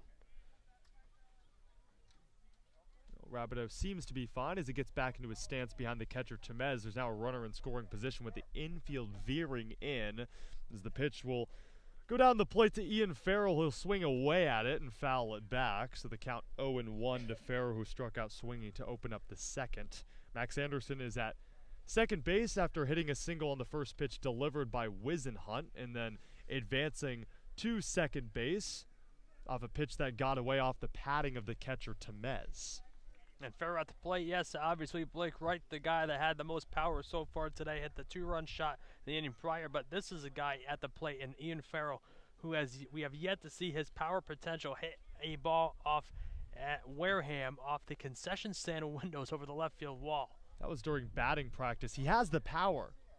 can he show it during games? The runner at second, Wisenhunt looks that way, now kicks and fires the 1-1. It's upstairs. Great grab by Temez as that pitch, like it was clearly in the 90s range in the MPHs, and Temez had to snare it out of the air as it missed near the helmet of Ian Farrow. Yeah, Farrow will be taking his talents to South Beach and playing for Miami. Entered this game batting .250, a .322 average in the spring for Florida Gulf Coast. Runner at second is Anderson. There's no outs in the top half of the fourth. The 2-1 pitch. A lefty fires it in, but it misses just a bit high. Count 3-1. 2 runs put up by Wareham in the top half of the third. Only 1 by Chatham in the bottom half of that frame. So we're through 3 in a 7-inning ball game. If it is tied, we will go to extras, but to only as many as 9 innings. 3 balls, 1 strike, the count to Farrow. So lefty on righty, Wisenhunt looks off at second. Now kicks and fires. He set it the letters. It's fouled back, out of play over the netting by Ian Farrow.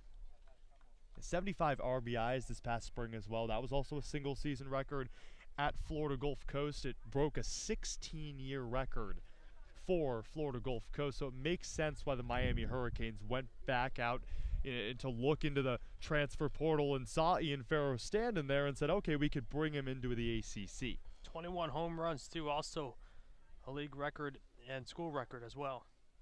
Wisenhunt, the payoff pitch, kicks and fires. Down the plate, swing and a miss.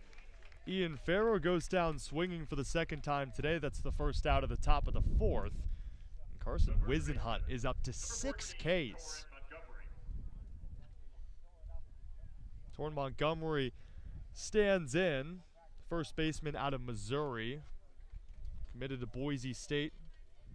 Went there in 2020. The program was canceled after the COVID-19 pandemic canceled it for all of college baseball. But Boise State said sayonara to the entire program. So Torrin Montgomery had to find a new home and did so at Missouri over the last 2 seasons. 2 for 5 in that loss to Falmouth a couple days ago with an RBI. Swung on in line to left. It will drop for a base hit. Rounding third, coming home is Max Anderson. He'll score easily, and now that's back-to-back-to-back games for Torrin Montgomery with at least 1 ribby. And swung at the first pitch, just as Max Anderson did, and garnered success based off that. Max Anderson delivered it to right center field, and Torrin Montgomery went the favorable way for a righty into left. Yeah, big hit and an RBI for Montgomery. Trying really good, putting some great at-bats together now. He's been so good. So is Jack Hausinger's top 5 in the Cape in batting average. I think .350 on the season is the lefty. Pitch from Wisenhunt down low for a fastball. Called ball 1. Jack Hausinger is only behind Jack Duffy for a true lefty in batting average in the Cape. Duffy out of Bourne, who's batting .409. Hausinger 3 for 3 with an RBI and a pair of walks in that loss against Falmouth a couple days ago. As he looks away at that pitch, it's going to go near his head. He had to duck out of it, and moving to second is Montgomery as it got away from Temez. So Wisenhunt has almost lost his stuff here, as Jack Hausinger had to lean all the way back. And fortunately for him, he has the reflexes to dodge that one. It was near his head. You know, a lot of people were curious to see if Wisenhunt did have any rust. Now, we'll see, I believe a pitching coach go out there and talk with him. Yeah, Carson Wisenhunt, the first time this summer that he's ventured into his 4th inning of work. Wisenhunt will get a talking to right now, and he's kind of lost a lot of his control in the 4th, and that opening day loss to Katu at 3 innings of work. Only 2 hits, 3 earned runs, 5 strikeouts to 1 walk, so his strikeout volume has been there, but his pitches have kind of lost their control as this game has gone on. And we've seen also just a velocity on the fastball from Wisenhunt. Hovered around 96 to 98 in the first sitting, and now hasn't even got over 95 in the last 2 innings. Kind of losing his stuff is the lefty out of East Carolina, as he just got a talking to from pitching coach Dennis Cook. 2-0 to Jack Hausinger, the lefty, as he swings his bat over his left shoulder. We'll watch that pitch breeze by for strike 1. Hausinger popped up to the catcher Temez back in the second. That was to end the second inning. Right now, hitting with one out in the top of the fourth. The Gatemen have already scratched across yet another run. It's 3-1 Wareham over Chatham with a runner at second. That's Montgomery.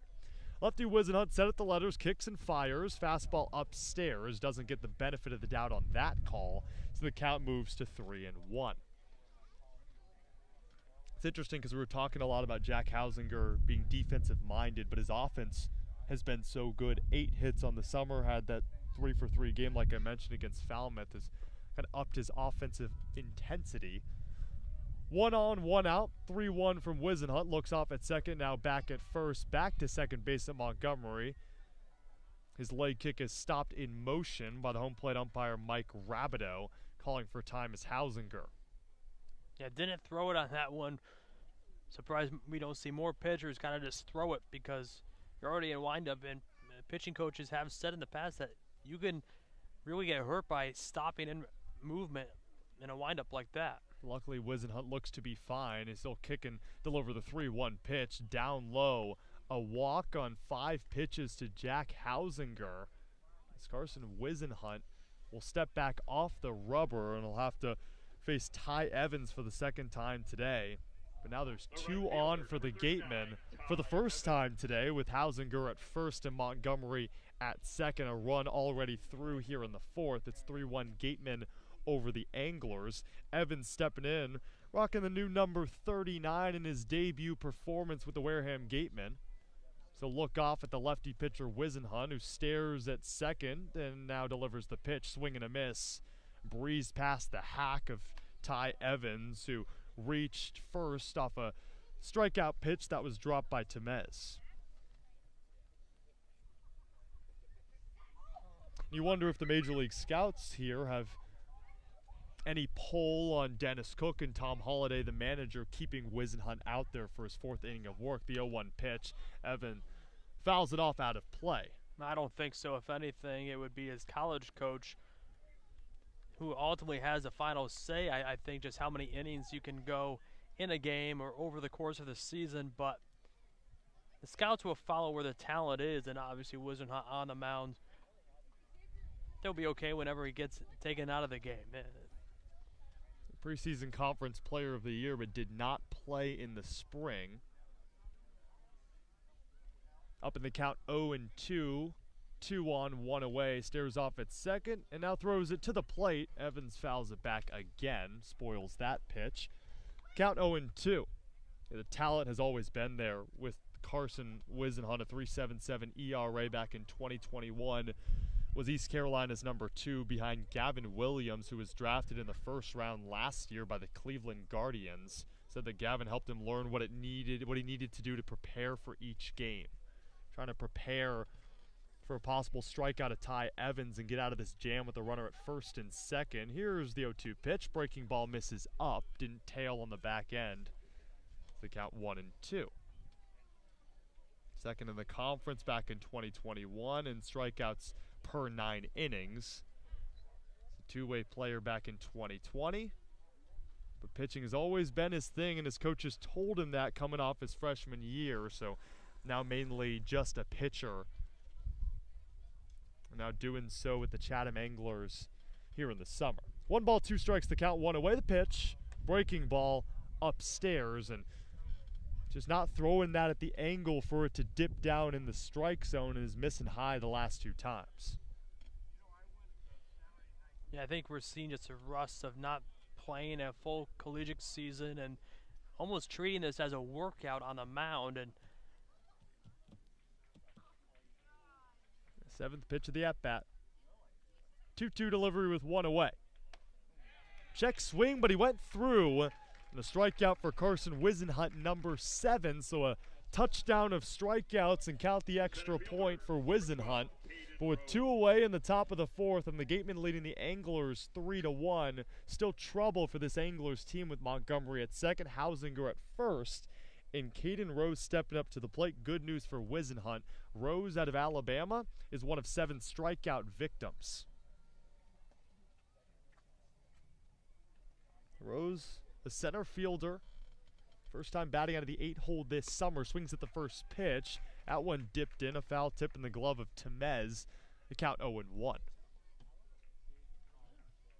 Caden Rose batted leadoff the first 2 games and then dropped in the lineup to the 9-hole. Was pulled out of the starting lineup altogether and now integrated right back in that game against Falmouth and now in this game against Chatham in game 1 of our doubleheader. With 2 away and 2 on, the 0-1 delivery as Wisenhunt kicks and fires. The lefty misses way high yet again, the count 1-1. And the big things for scouts that are watching Wisenhunt right here, out of the 7 strikeouts, only one of them came from an upperclassman, junior or senior. Every other was either to a freshman or sophomore in college, so taking advantage of just the young minds at the plate. It's a good point you make there as Wisenhunt is veering into that upperclassman level himself. The lefty fires it. It gets off the glove of Temez as he'll corral it, throw over to the third base. Montgomery slides in. He's out. Good recovery from Dominic Temez behind the plate as Montgomery trotted toward third and was a bit slow over to the third base bag after that pitch got away from Temez. He bulleted it over to third base and Montgomery slid in, was tagged out by the third baseman Miola.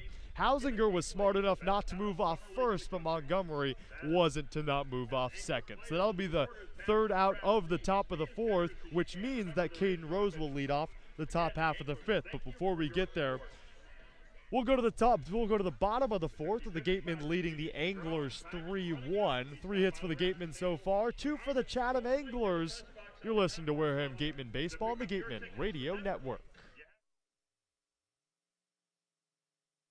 T-Mobile is proud to sponsor the Cape Cod Baseball League.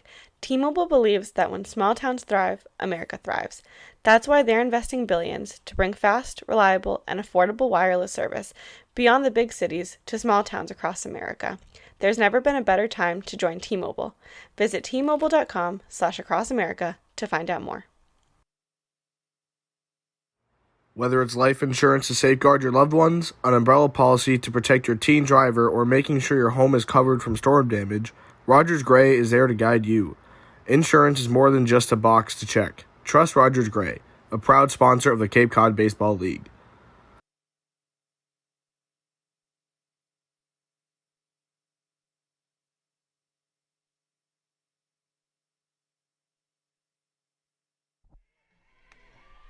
We're in the bottom of the 4th as the Wareham Gatemen lead the Chatham Anglers 3-1 alongside Alex Feuz. I'm Cameron Ezeir here at Veterans Field. 2 teams that just trying to build themselves back up after a loss as Wareham lost to Falmouth a couple days ago and the Chatham Anglers also lost a couple days ago. They're on a 2-game losing streak and are at the bottom of the East Division. Michael Sanzone back out for his 4th inning of work. Again, we'll play 7 innings in game 1 of the doubleheader and the same in game 2. That one will start around 6:30 following the conclusion of this game.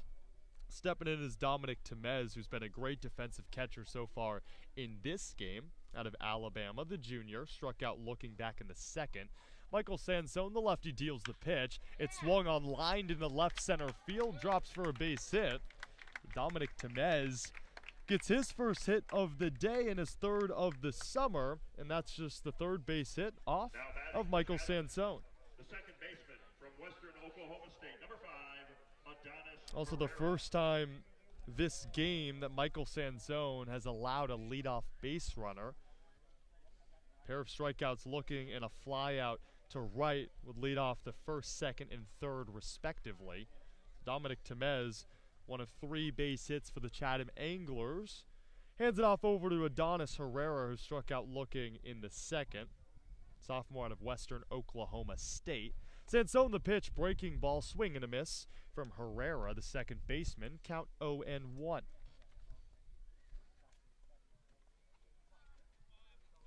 Adonis Herrera, 6'1", 180 out of the Bronx.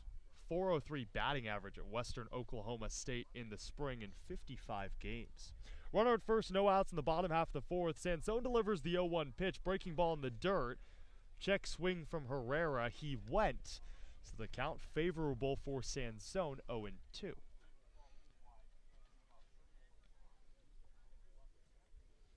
.403 batting average in the spring, .379 in his freshman year at Western Oklahoma State. Same college as Andrelton Simmons, who saw time with the Twins and the Angels, so might be one of those small D2 schools, but can pump out some major league prowess. Sansona headed the count 0-2 with a runner at first, a leadoff single by Temez. The pitch to Herrera. It's popped up and ranging into foul territory, actually in the dugout, off the top of the dugout of the Wareham Gatemen.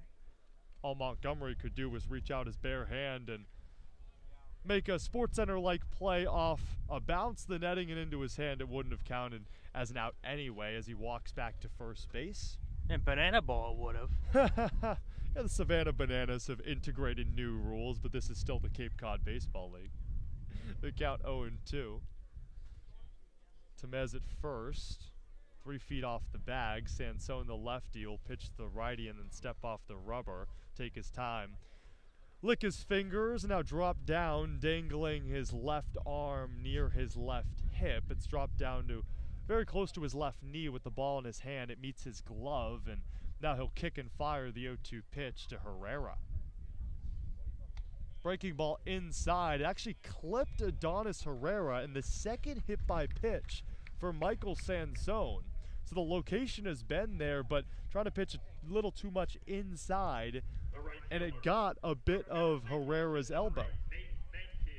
The runners at first and second to open up the bottom half of the fourth. Unfamiliar territory for a guy, Michael Sansone, that only gave up 2 hits and only allowed 2 base runners in the opener. That was a win against Hyannis. Yeah, but Sansone, a guy just unafraid of these situations. He has full confidence in his ability to get out of them.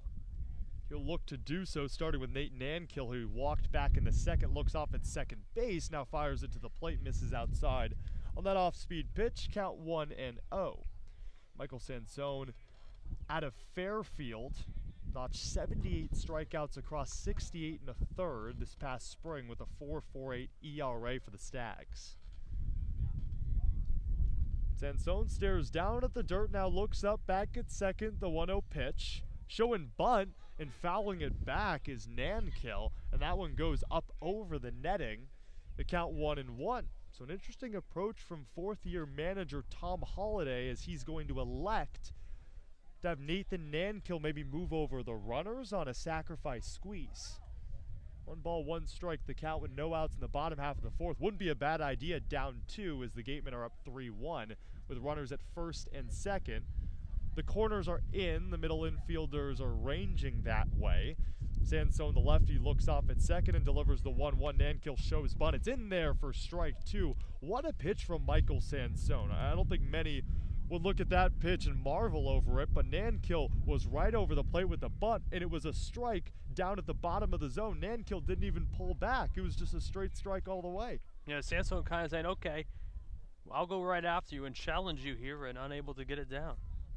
So now the count's 1-2, and Nankill will most likely not bunt in this situation. The 1-2 pitch, breaking ball, high fly ball to right center field, drifting to his left is Rose. He'll make the grab with his left glove, throw it over to third. Taking third base is Dominic Temez, and taking second is Herrera. Was a good throw by Caden Rose from deep right center field, but the ball just trailed a little bit behind the sliding Temez, and cutting it off was Anderson, so it wasn't a sacrifice squeeze bunt, but instead it does move over the runners. So a runner at second and third, and Sansone actually threw it over to Blake Wright, who stepped on the bag at second. I think Wareham is lobbying for the fact that Dominic Temez left second base to go to third before Rose secured that catch, but Mike Farman, the third base umpire, says no, and says that Dominic Temez left at the right time and legally went over to third base. Now there's 2 runners in scoring position for the first time today for the Chatham Anglers. In the bottom half of the fourth, the Anglers down 2. At the plate is Aiden Miola, who flew out in his first at-bat. Good block behind the plate by Peter Burns, a really experienced battery, a senior in Michael Sansone. And then Peter Burns is behind the plate. He played at Bourne a season ago and is a junior out of Reading, Massachusetts, again at Boston College. So a good defensive catcher, a good pitcher, and a really experienced battery for the Wareham Gatemen. The 1-0 pitch from Sansone. Fastball fouled back into the netting from Miola, who flew out to left back in the second.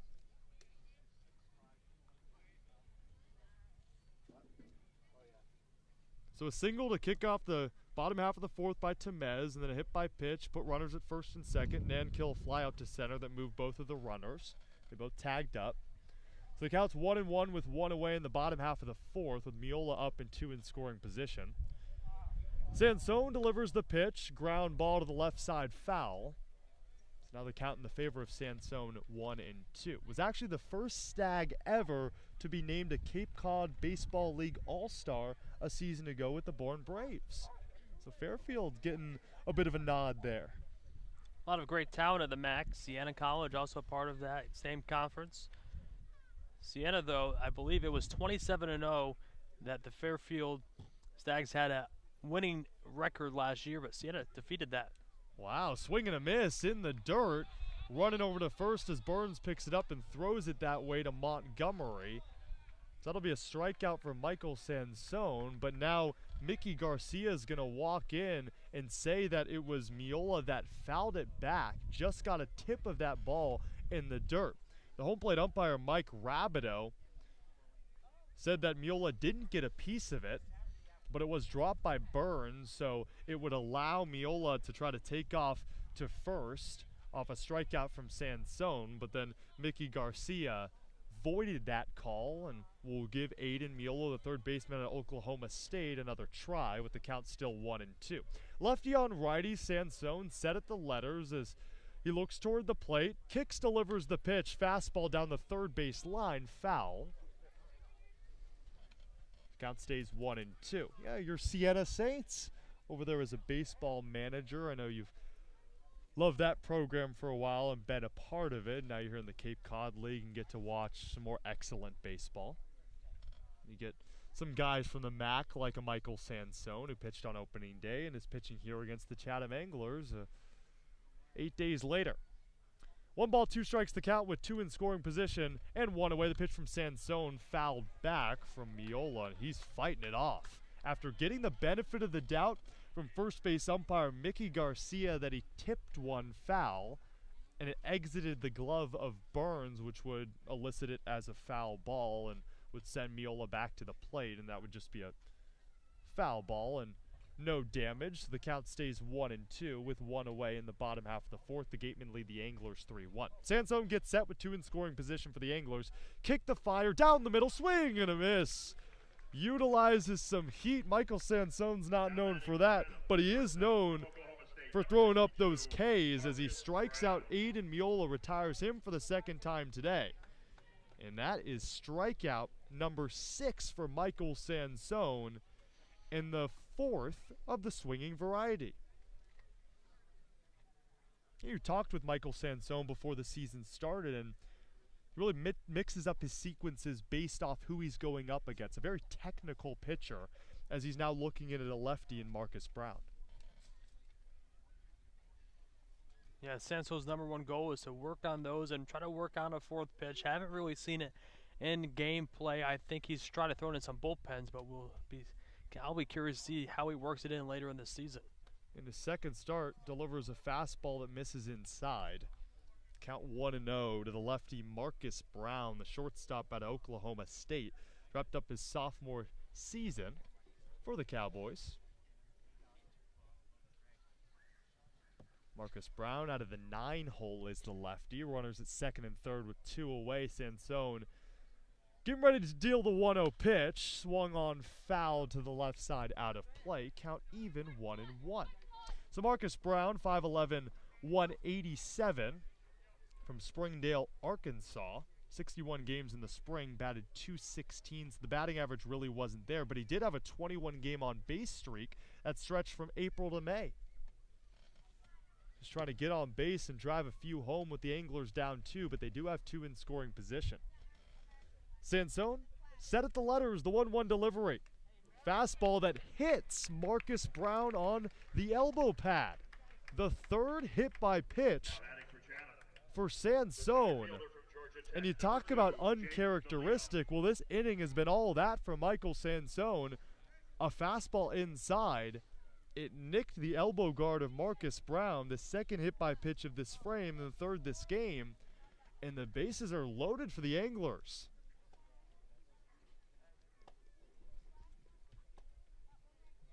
Michael Sansone, after hitting a batter in the first, retired the side. Walked a batter in the second, retired the side. Allowed a couple singles and a run in the third, but retired the side there after that. So he's been doing a good job in his recovery efforts. Good thing for him, there's 2 outs on the scoreboard as the order is flipped and Jake DeLeo steps in. He scored the only run for the Anglers today. With the bases loaded, Sansone delivers to the righty. DeLeo looks that off speed and misses outside and low, count 1-0. Yeah, hit by a pitch is just a product of trying to pitch hitters inside, and sometimes you don't get the location exactly where you're looking for, but Sansone has been phenomenal outside of the 3 hit batters with the location. Swing and a miss by DeLeo. Great location there. Up near the neck areas right above where it says Anglers on the front of that blue, red, and white jersey for Chatham. Now the count 1-1. He upped the velocity a bit there as well. Realized the situation to do so. Bases loaded, 2 away. Sansone the deal, set up the letters, the 1-1. Off speed outside, called ball 2. So Michael Sansone, his junior year at Fairfield, all-MAC first team. And in his senior year, 78 strikeouts, only 12 walks. But now he's pitched himself into a bit of a pickle here with the bases loaded and 2 away in the bottom half of the 4th. The Gatemen up 2. A 2-1 pitch from Sansone. That's strike 2 down the pipe. Took some speed off that fastball, maybe made it look like a breaking ball. As the count's 2-2, and the fans are starting to file in a bit more here behind home plate in the bleachers here at Veterans Field. A packed house, got a playground on the other side with more fans right down the line behind the fences. And more on the berm in the outfield. Big spot for Sansone. The 2-2 pitch with the bases loaded, misses outside, and now the runners will be off. With the count 3-2 and 2 away. No clouds in the sky and barely any wind to show for it. Bottom half of the 4th, Gatemen 3, Anglers 1. The payoff pitch upcoming with no vacancy on the base paths. Sansone set at the letters. The payoff pitch. Runners go. It's fouled back into the netting, and we'll do it again. Temez at 3rd. Herrera at 2nd. And Brown at 1st. That's what it looks like for the Anglers on the base paths. The outfield is shifted a bit toward the left as the wind is blowing slightly from left to right. 3 balls, 2 strikes, the count with 2 away in the bottom half of the 4th. The Gatemen trying to hold this 2-run lead. The pitch, runners go, high fly ball, deep left field. Windish looks up, it is out of here! The first home run of the season for the Chatham Anglers is a grand slam from Jake DeLeo. And the Anglers take a 5-3 lead in the bottom half of the 4th. Second hit of the day for Jake DeLeo. Had a single in the 3rd, scored the only run prior to knocking in 4. As that elicits Harvey Shapiro out of the dugout for the Wareham Gatemen. And for Michael Sansone, who's been so strong in the early going this summer, Jake DeLeo gets the best of him and launches one deep to left field into the forest behind the scoreboard that reads Veterans Field up top. And Makes that'll up be for the end of the play from before when he almost made the play in center field, but the ball hopped out of his glove. Right. So talk about a makeup by DeLeo. Wow. So Michael Sansone's day is done, and Jake DeLeo finds his stride for the first home run of the year for the Chatham Anglers. And Chatham leads Wareham 5-3 in the bottom half of the 4th. So with this pitching change, we'll step aside for a little bit and announce who's on the mound for the Gatemen after the break. You're listening to Wareham Gatemen Baseball on the Gatemen Radio Network.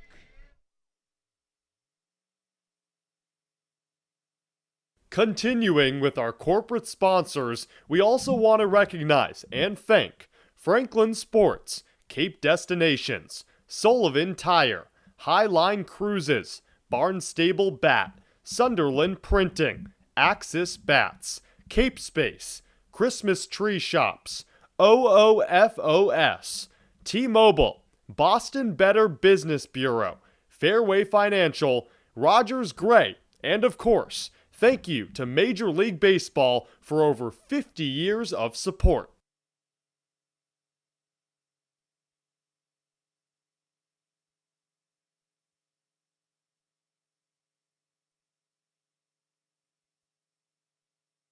If you or a family member have been hurt at work, don't wait for the insurance company to discontinue your benefits or deny you medical treatment. Get an experienced workers' compensation attorney now before it's too late. The lawyers at Reedy, Kiernan, and McNally, LLP, have been practicing workers' compensation law for many years and are experts in the field of workers' compensation law. Having the advantage of retaining an attorney early on may make all the difference in your case. Know your rights. Be prepared and contact Reedy, Kiernan, and McNally, LLP today. The firm is located at 267 Main Street in Wareham and 2318 Acushnet Avenue in New Bedford. Call 508-295-0286 or visit their website www.rkm-law.com.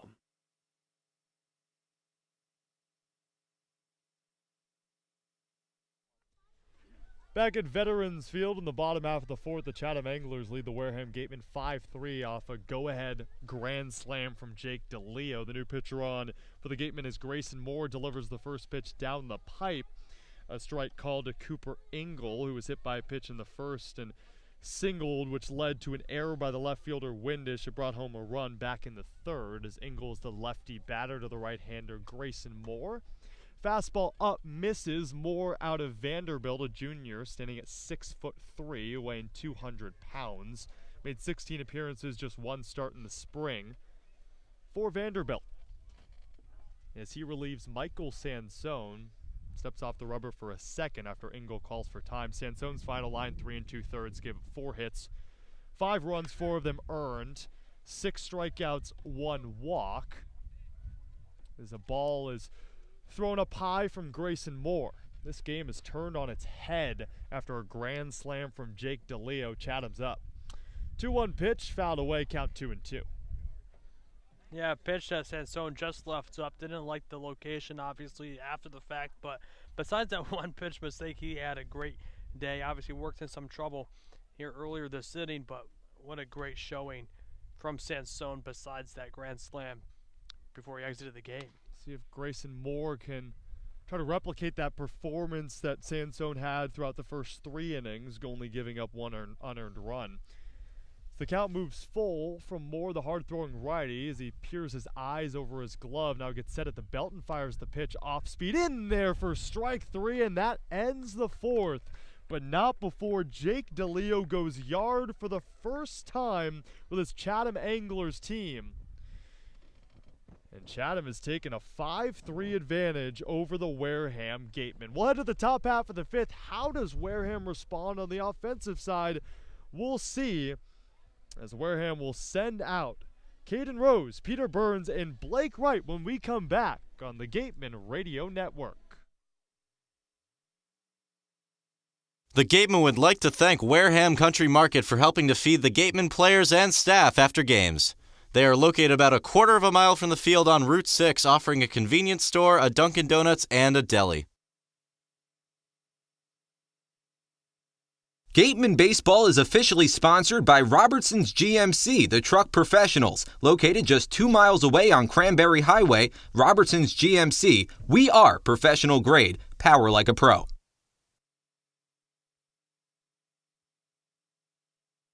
Need physical therapy?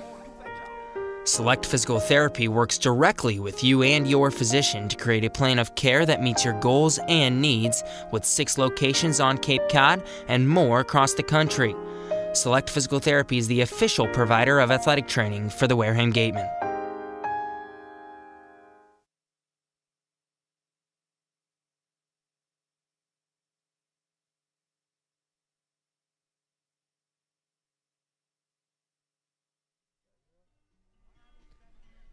We're in the 5th. Chatham leads Wareham 5-3.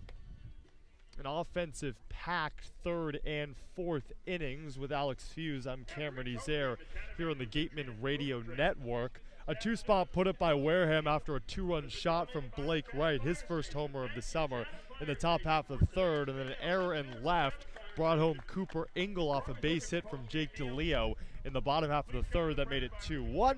In the top half of the 4th, a run scored off an RBI single from Torrin Montgomery, now back-to-back games with an RBI. That made it 3-1, and looked like Sansone was going to get out of the jam, but then he hit 2 batters, which loaded up the bases.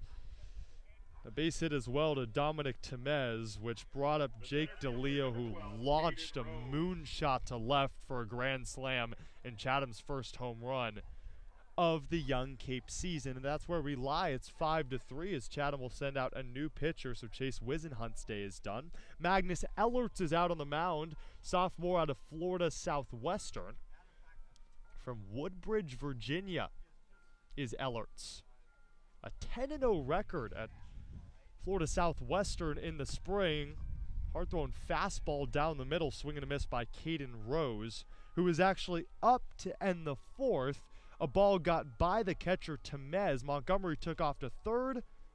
Temez picked it up, threw out Montgomery at 3rd, so Caden Rose will get a try with the free 0-0 count here in the 5th, but now he's behind at 0-2 after swinging at the first pitch and taking that fastball in the outer half. Ellerts, glove over his head, delivers the 0-2 pitch. On the outside corner, called strike 3. Caden Rose, 3 pitches, goes down looking. That'll kick off the 5th with the A's up on the Gatemen 5-3. Eerily similar to what happened to the Gatemen in that Falmouth game where Wareham looked all in control, up 4-1. Then a home run blew this one open, or blew that one open, and this one as well. Put Falmouth up 7-4, and then ultimately the Commodores won 12-9. The Gatemen looked in control, this one up 3-1, and then Sansone throws one bad pitch. It's launched out of here. And now the A's are up 5-3. Here's the pitch from Ellerts down the pipe to Peter Burns, the lefty. The count's 1-1 after a ball was delivered on the opening pitch to the Boston College product. An odd throwing angle as he'll put his glove up with a angled back arm and then throw that fastball down the pipe. A swing and a miss by Burns. Count 1-2. It's almost that Ellerts puts his arm at a 90-degree angle as he lifts his glove up to his face and then sets at the letters and fires the 1-2. Breaking ball fouled near the dugout of the Gatemen as it rolls across the fencing, and the first base up Mickey Garcia will scoop it up and throw it back to the Gatemen dugout. Ellerts on the mound for his first inning of work, relieving Chase Wisenhunt after 4 stout innings for the East Carolina product. He did give up those 3 earned runs. Breaking ball called strike 3. Peter Burns strikes out looking. Rose and Burns down by way of the K, and Magnus Ellerts knew it once he threw it, was off the mound in a heartbeat. Now there's 2 away in the top half of the 5th for Blake Wright, who we had a chance to interview in our pregame show when he was one of the spark plugs for this offense, just trying to get his bearings here in the Cape. Had a 2-run homer in the 3rd. That breaking ball doesn't break and misses high. Count 1-0 to Wright. Yeah, Wright obviously hit the 2-run bomb back in the 3rd inning, and he's been a crucial new addition to the top of the lineup, but he's been successful up there. Fastball inside. Strike 1. And Blake Wright, who entered this season and batted .348 at Clemson in the spring, didn't start the summer well, but then picked up the stride as he fouls it back over the netting does the righty right. Struck out swinging in the first, 2-run shot in the third. But the Gatemen trail 5-3 off a Jake DeLeo grand slam to left here at Veterans Field that went to the forest. 1 ball, 2 strikes the count. Ellerts delivers. Fastball upstairs, misses in the attic, count 2-2. Seduces wild here in the top half of the 5th. 2 balls, 2 strikes, 2 outs. Chatham 5, Wareham 3. Blake Wright at the plate out of Clemson. 3rd time around the order for the Gatemen. Ellerts gets set, stares right into his glove, puts it over his head, now sets and delivers, misses low. Count moves full. And Blake Wright in that loss against Falmouth a couple days ago, he walked once, struck out twice, 2 singles and a double, so had himself quite a day. For a Wareham team that has only drawn 1 walk today, Wright fouls it back. And a Wareham team that over the last 3 games has drawn 30 walks. Over the first 3 contests, only 3. So Wareham has predicated a majority of their success off of free passes drawn up by opposing pitchers. Only 25 strikeouts over the last 3 games, 30 walks. The payoff pitch with 2 away in the top half of the 5th. Ellerts delivers. It's fouled back once again by Wright. He's doing a good job seeing that ball down the plate. An offense that ranks 3rd in batting average at .232 in the Cape Cod Baseball League, 4th in hits, 2nd in runs, 2nd in RBIs, 1st in doubles with 10. We haven't seen one today from the Gatemen. 3 balls, 2 strikes the count. 2 away the payoff from Ellerts. Fastball low, and Blake Wright will take first. She was heading over to first before the call was made by Mike Rabideau, but it didn't ring him up, so Blake Wright draws just the 2nd walk of the day for the Gatemen. Jack Hausinger was the other player that drew a walk for Wareham as Hogan Windish steps in, was the hottest batter for the Gatemen through the first couple games and has been the hottest batter this season in terms of longevity. The 6-game hit streak for Windish out of UNC Greensboro. Pitch from Ellerts fouled back by Windish. Played in the Coastal Plains League a year ago, so back-to-back summer leagues, but makes the switch over to Cape Cod. On a beautiful day, the sun is now peering over the press box to our left, a tall green building that looms over Veterans Field, and no clouds in the sky. Sunny day on 5:30 here for this Monday doubleheader at Veterans. Breaking ball that misses low, count 1-1 from Magnus Ellerts. With 1 on, 2 away in the top half of the 5th, and the Chatham A's leading the Wareham Gatemen by 2. Standing in, Hogan Windish on the left side of the plate. He stares at Ellerts, who looks over his left shoulder and now delivers the pitch. Breaking ball and misses, count 2-1.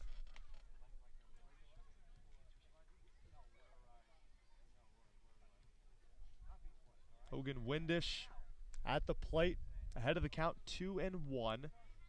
Was 3 for 5 with a pair of ribbies, and that lost to Falmouth a couple days ago with 1 on and 2 away. Ellerts the delivery. Fastball upstairs, count 3-1 in the favor of the junior. 6'1", 222, 8 hits this summer. Concluded his redshirt junior season. The team best 370 average and 16 home runs in the spring for UNC Greensboro. A 3-1, swing and a miss by Windish. Count 3-2.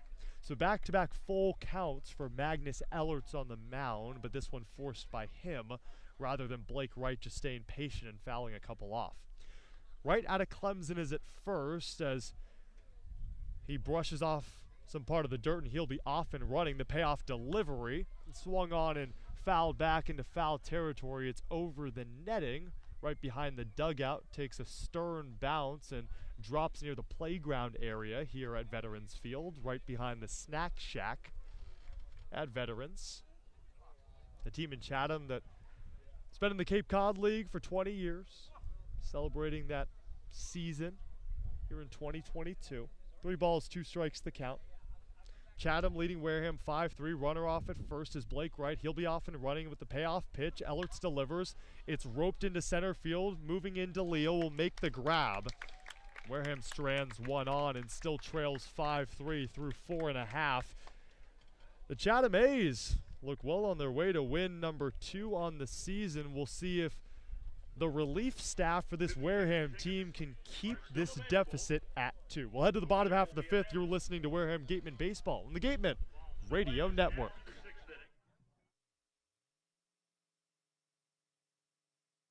After the game, visit El Mariachi on Main Street for the best Mexican food in Wareham. The cantina provides a delicious late-night snack accompanied by fun cocktails.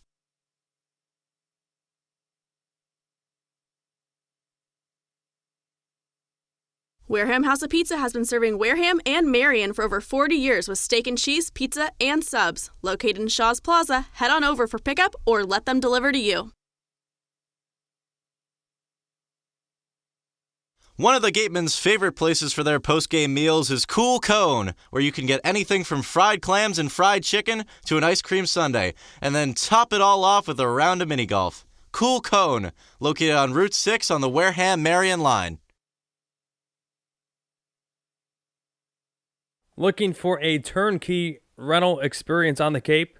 Gibson Sotheby's International Realty has a dedicated team of rental professionals ready to provide homeowners and guests with exceptional service. For Cape Cod rentals, nothing compares. Each office is independently owned and operated. Sotheby's International Realty is a registered trademark.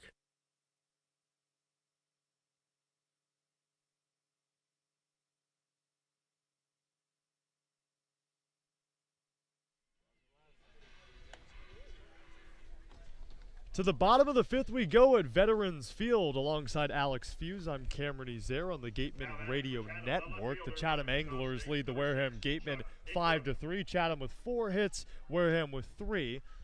2 of those hits have been home runs. One for Chatham was a grand slam to put them up 5-3, and a 2-run shot for Blake Wright for the Gatemen. That's one of 3 hits for Wareham, but either way, it's 5-3 Chatham as the first pitch from Grayson Moore clips the bottom of the zone for strike 1, much to the chagrin and disbelief of Chuck Ingram, who's at the plate for the 3rd time today. Struck out swinging in the first, grounded out to third, back in the third as he swings away at that second pitch delivered. Fouls it off, out of play, count 0-2. Grayson Moore, after Michael Sansone gave up a grand slam to Jake DeLeo, struck out Cooper Ingle looking to end the 4th. There's the 0-2 pitch. It's in there for strike 3. Ringing him up is Mike Rabideau. That's the second K looking for Grayson Moore out of Vanderbilt. That to lead off the 5th. There's one away. I'll give way to another lefty in Noah Ledford, who by the volition of Sansone grounded out to short in the first and struck out swinging in the 3rd as he stands in and watches Moore deliver that great breaking ball, but it missed a bit high. That thing had a bit of a loop to it like a rainbow. A little Roy G. Biv action. The 1-0 pitch from Moore, fastball. I missed outside. Come on, I have to know my rainbow knowledge. To know my rainbow knowledge. It's one of those breaking balls that takes a bit of time to get out of the airstream and drop into the strike zone, but that one missed that time. The 2-0 pitch. It's clocked into center field. Base hit for Noah Ledford. His first knock of the day, and the first one allowed by Grayson Moore. Now batting for Chatham, the catcher from the University of Alabama, number 63, Dominic Temez. Dominic Temez will step up. He singled back in the 4th. That allowed him to get all the way to the 3rd and score the 2nd run for the A's, and he was followed quickly behind by 3 other of his teammates as Jake DeLeo launched a grand slam in the 4th. As Mike Rabideau behind the plate will take some time and look toward the Chatham dugout. It'll be a pinch runner for the Chatham Anglers. And because this is the first leg of a doubleheader and these two teams will only play 7 innings, barring them being tied after 7, it makes sense that Tom Holliday, the manager for the Anglers, will send out a pinch runner. So Noah Ledford will head back to the dugout after his 1-out base knock to center. But Dominic Temez still at the plate, standing on the left side of it, with one out in the bottom of the 5th. Yeah, Rock Riggio pinch running here. What a great baseball name. Rock Riggio. Usually a starter for this Anglers team. Was told before the game that he'll most likely start game 2, so maybe freshening up his legs a bit here as a pinch runner in game 1. That breaking ball's called strike on the outside corner to the righty Temez. Checking on Riggio at first is Moore. Rock slides back safely. You're right, Rock Riggio. Can probably put it up against some of the other great names in college and pro baseball. Riggio has a big lead, but's going to elect not to go as it's popped up in the air by Temez. Moving in Montgomery makes the grab. Needed only about 4 or 5 steps did the 6'4" first baseman playing at Missouri. So now there's 2 away as Temez spoils his opportunity with a runner at first. And Grayson Moore stands tall on the rubber as he's rubbing off a couple dirt specks, and in front of him, standing in the righty batter box, is Adonis Herrera, who struck out swinging in the 2nd, was hit by a pitch in the 4th, one of 3 players that was hit by a pitch by the starter Michael Sansone. The kick, the delivery, fastball outside, misses for ball 1 as Riggio will waltz back to first base. The pinch runner on for Noah Ledford, the first baseman for Chatham, who headed to the dugout after a 1-out base knock into center. We're in the bottom of the 5th. The Anglers lead the Gatemen 5-3. The runner at first and 2 away. The kick to fire from Moore. Fastball fouled out of play to the right side. No Wareham player will attempt to chase for it, and it falls between a couple plump trees and into a slew of fans. A good crowd here at Veterans Field, in the bleachers, down the baselines, and the berm in the outfield. Great view as the wind is slightly blowing out from home plate. The righty is Adonis Herrera out of Western Oklahoma State. Just wrapped up his sophomore season. Riggio's at first. Set at the belt, the 1-1 fire from Moore. Breaking ball misses high. It's count 2-1.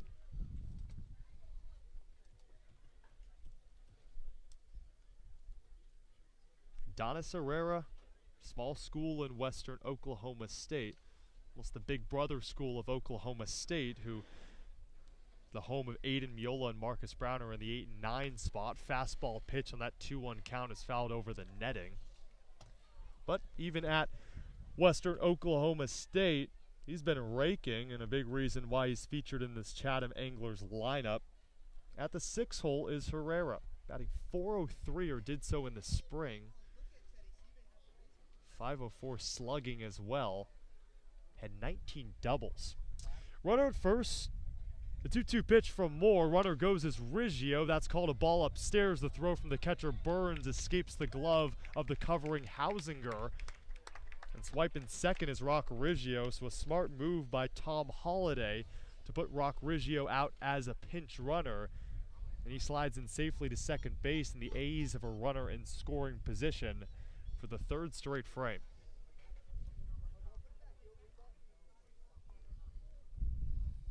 The strikeout looking started off the 5th, and a single from Ledford. He was replaced at first by Riggio. Temez popped out to the first baseman Montgomery. That's why there's 2 away with Herrera at the plate in the count 3-2. Riggio stole second.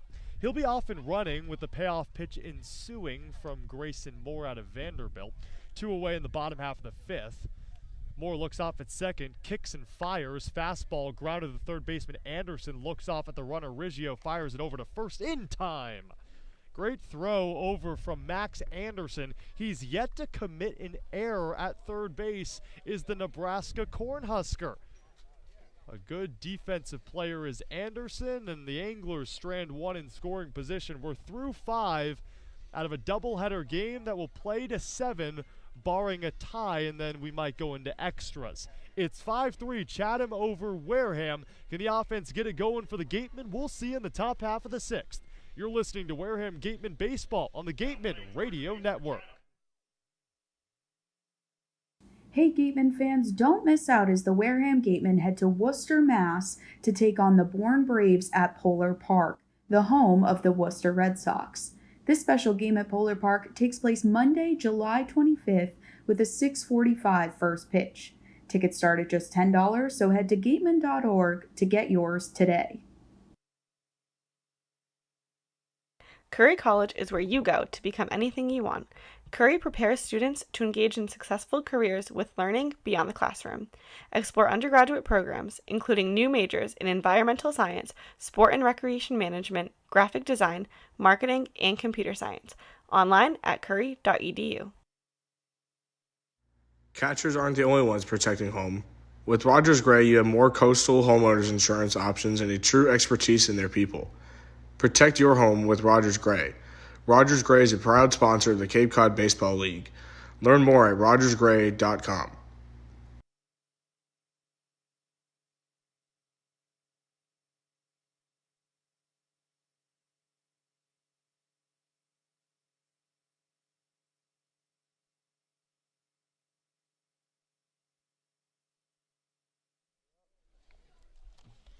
Top of the sixth at a sunny Veterans Field here in Chatham, Massachusetts, alongside Alex Feuz. I'm Cameron Ezeir.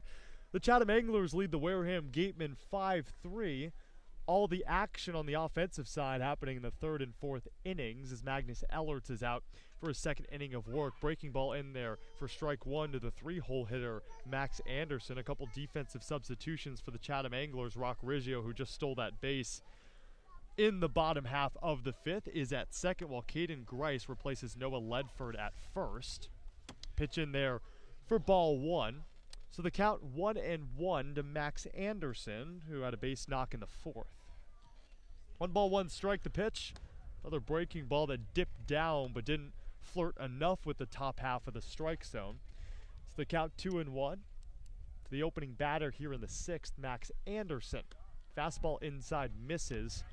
Count in the favor of Anderson, who's rocking the goggles, 3-1. In those dark blue jerseys with the cranberry color numbers and letters. The 3-1 pitch, fastball fouled back into the netting from Anderson, the Nebraska Cornhusker. The count full. Grounded out to short in the first and then singled in the fourth. This is his third plate appearance.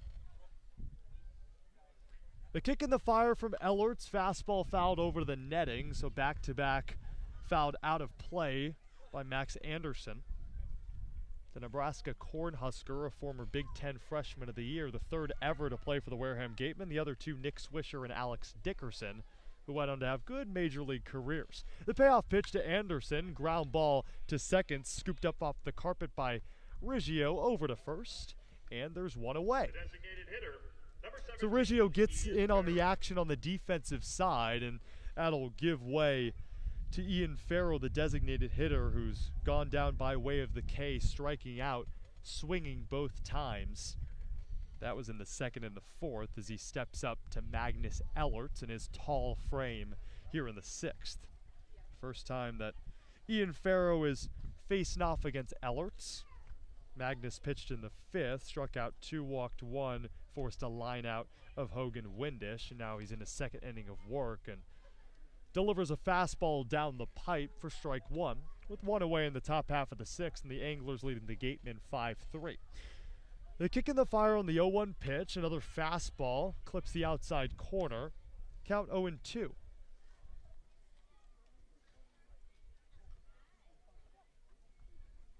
Ellerts, mouth in his glove, look toward the plate. Glove over his head, delivers the pitch, breaking ball. It's roped into left, foul. Ian Farrell will hit the reverse button, head back to home plate, and do it again. Yeah, that kind of swing, you saw the potential that Farrell has at the plate, and I can't wait. This is one of my guys I can't wait to see how he breaks out this summer. It's going to happen, just a matter of time, and he has a lot of potential in that swing. I know you're really high on him at Miami in the fall as well to have a good season in the ACC too. But he's down to the count 0-2 with the base paths empty. The one-out pitch will hit off the knob of the bat of Farrell as he looks over at Ellerts, who's a few steps in front of the mound, will garner that ball back and then toe the rubber once again, with the count staying at 0-2. One of those foul balls that Ian Farrell didn't even mean to even get contact on. The on-deck circle is Torrin Montgomery, but Farrow's the designated hitter at the plate. The 0-2 pitch, breaking ball, swing and a miss. And Farrow goes down by way of the K for the third time today, so maybe the timing just hasn't been there for Ian Farrow, which will give way to the 5-hole hitter Torrin Montgomery. RBI single back in the 4th. That was the last run scratched across by the Gateman. And that was right before, the frame before, Jake DeLeo for the Chatham Anglers launched a grand slam to left to make it 5-3 Chatham over Wareham. Ellert's the opening pitch. Catches that outside corner for strike 1. To Torrin Montgomery, who flew out to center in the 2nd. Was thrown out at 3rd, trying to advance on a pass ball in the 4th. Did have that RBI single, though, as that ball is delivered low for ball 1. So the count 1-1 to Torrin Montgomery. It was an RBI in each of the last 3 games. 1 ball, 1 strike pitch. Fouled away to the right side out of play from Montgomery. Magnus Ellert's putting together a little bit of a dandy here in a relief effort. He faced 4 in the 5th, struck out 2. He struck out Farrow. I'll look to do the same with Montgomery. The 1-2 delivery. It's clocked to deep left center field. Ranging to his left is Ingram. It'll drop at the base of the wall as Torrin Montgomery will stroll into second base. His second base knock of the day for Montgomery as the Missouri Tiger has a single and a double. He's finding his stride early on in the season.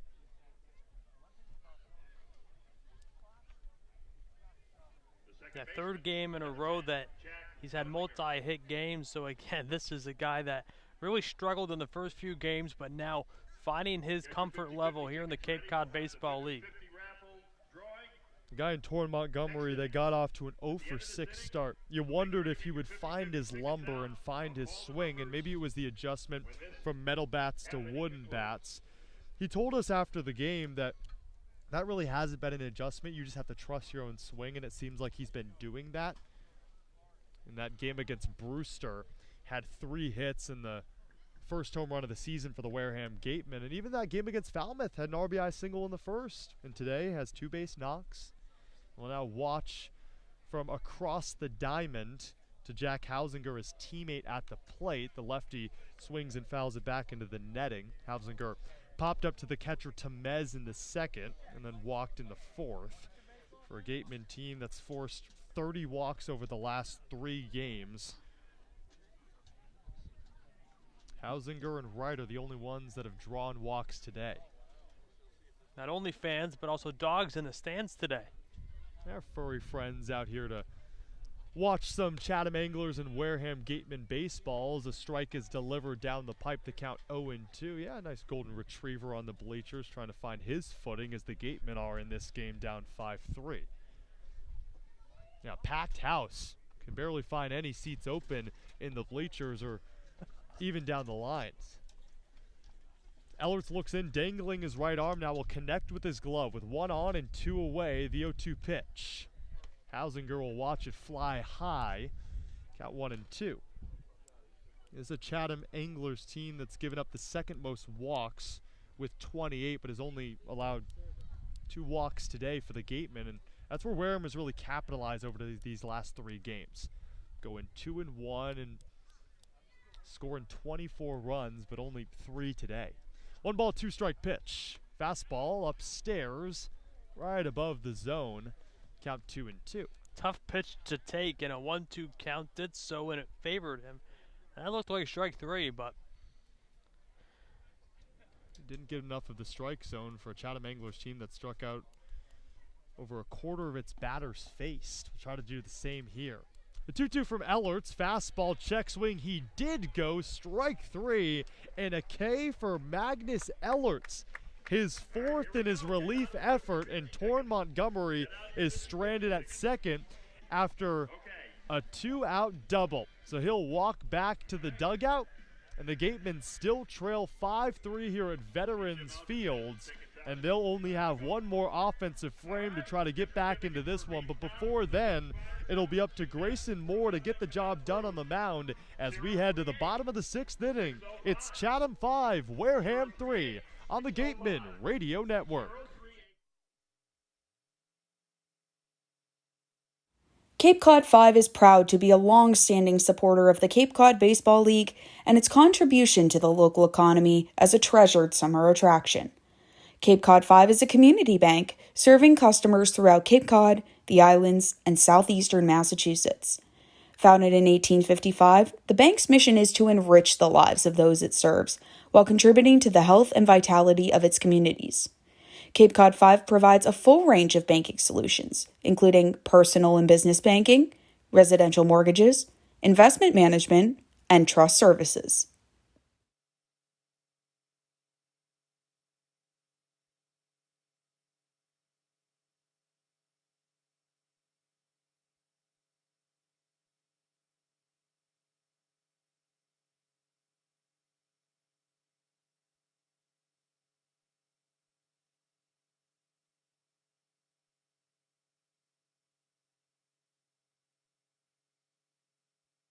Cape Cod Coca-Cola thanks you for supporting the Cape Cod Baseball League and for refreshing yourself with ice-cold Coca-Cola products. We offer over 400 different beverage choices on Cape Cod to quench every thirst, and more than 150 of those are low or no-calorie options.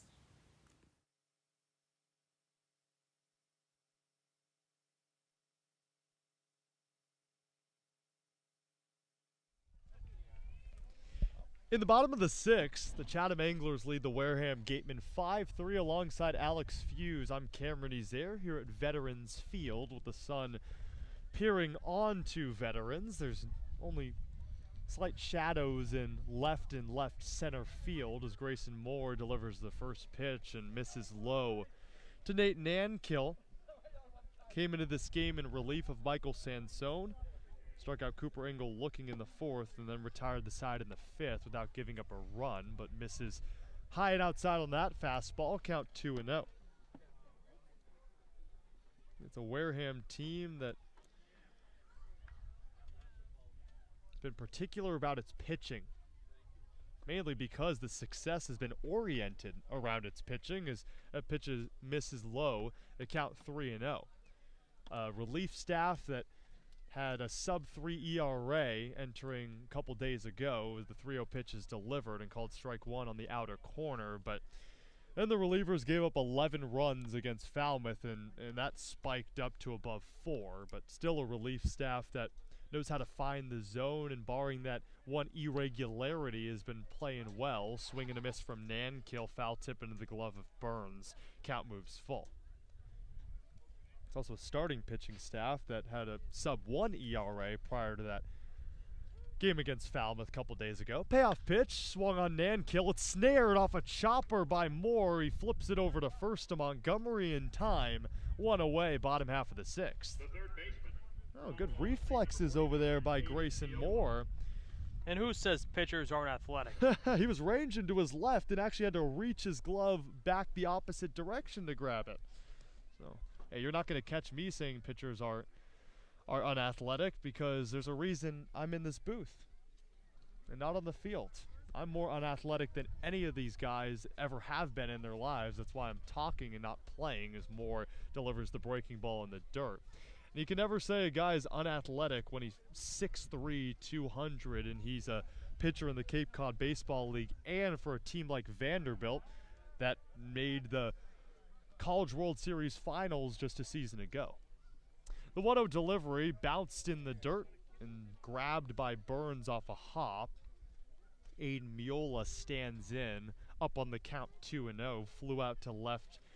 Back in the 2nd, struck out swinging in the 4th. That was a big inning that brought home 4 for the Anglers to put them up 5-3. 2-0 delivery. It's clamored to right in foul territory. So count 2-1 with 1 away, bottom of the 6th. Miola adjusting his white striped pants with the high socks. Blue on top, white on bottom. The 2-1 pitch with 1 away. It's popped up in the infield. Blake Wright will range to his left and call off Hausinger. He'll make the grab, blocking off the Sun. 2 down. The shortstop from Oklahoma State, number 62, Marcus Brown. Marcus Brown stands in, the 9-hole hitter. Flew out to right in the third, was hit by a pitch in the fourth. He was one of the 4 runs that scored off that grand slam from Jake DeLeo. That gave Chatham the lead 5-3. But a quick 2 outs. Inherited by Grayson Moore. We're in the bottom of the 6th in a 7-inning leg 1 part of our doubleheader. Breaking ball off speed in there for strike 1. So the count 0-1 to Marcus Brown out of Oklahoma State, a rising junior. He stands in, staring down the barrel of an 0-1 count with his bat above his left shoulder. The pitch, slow roller to Hausinger, scoops it up at second over to first to Montgomery. 1-2-3, quick one for Grayson Moore as he's going to let the bats hopefully get warm for the Wareham team. Down 5-3. We'll head to the top half of the 7th. It could be it for Wareham in game 1 of our doubleheader here at Veterans Field, trailing by 2. They'll need at least 2 or 3. Can they get it done? Well, we'll see on the other side. You're listening to Wareham Gateman Baseball on the Gateman Radio Network.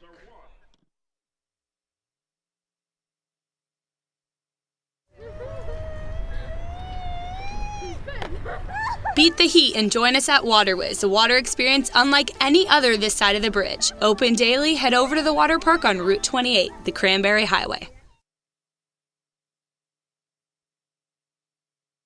Gibson Sotheby's International Realty is a proud sponsor of the Cape Cod Baseball League.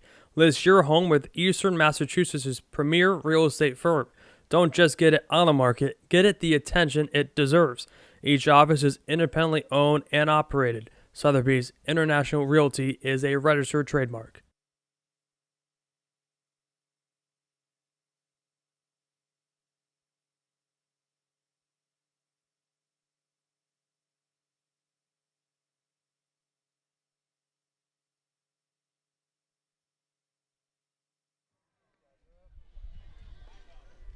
The Wareham Gatemen are on their last life in the top of the 7th, and part 1 of our doubleheader here at Veterans Field, along with Alex Feuz. I'm Cameron Ezeir.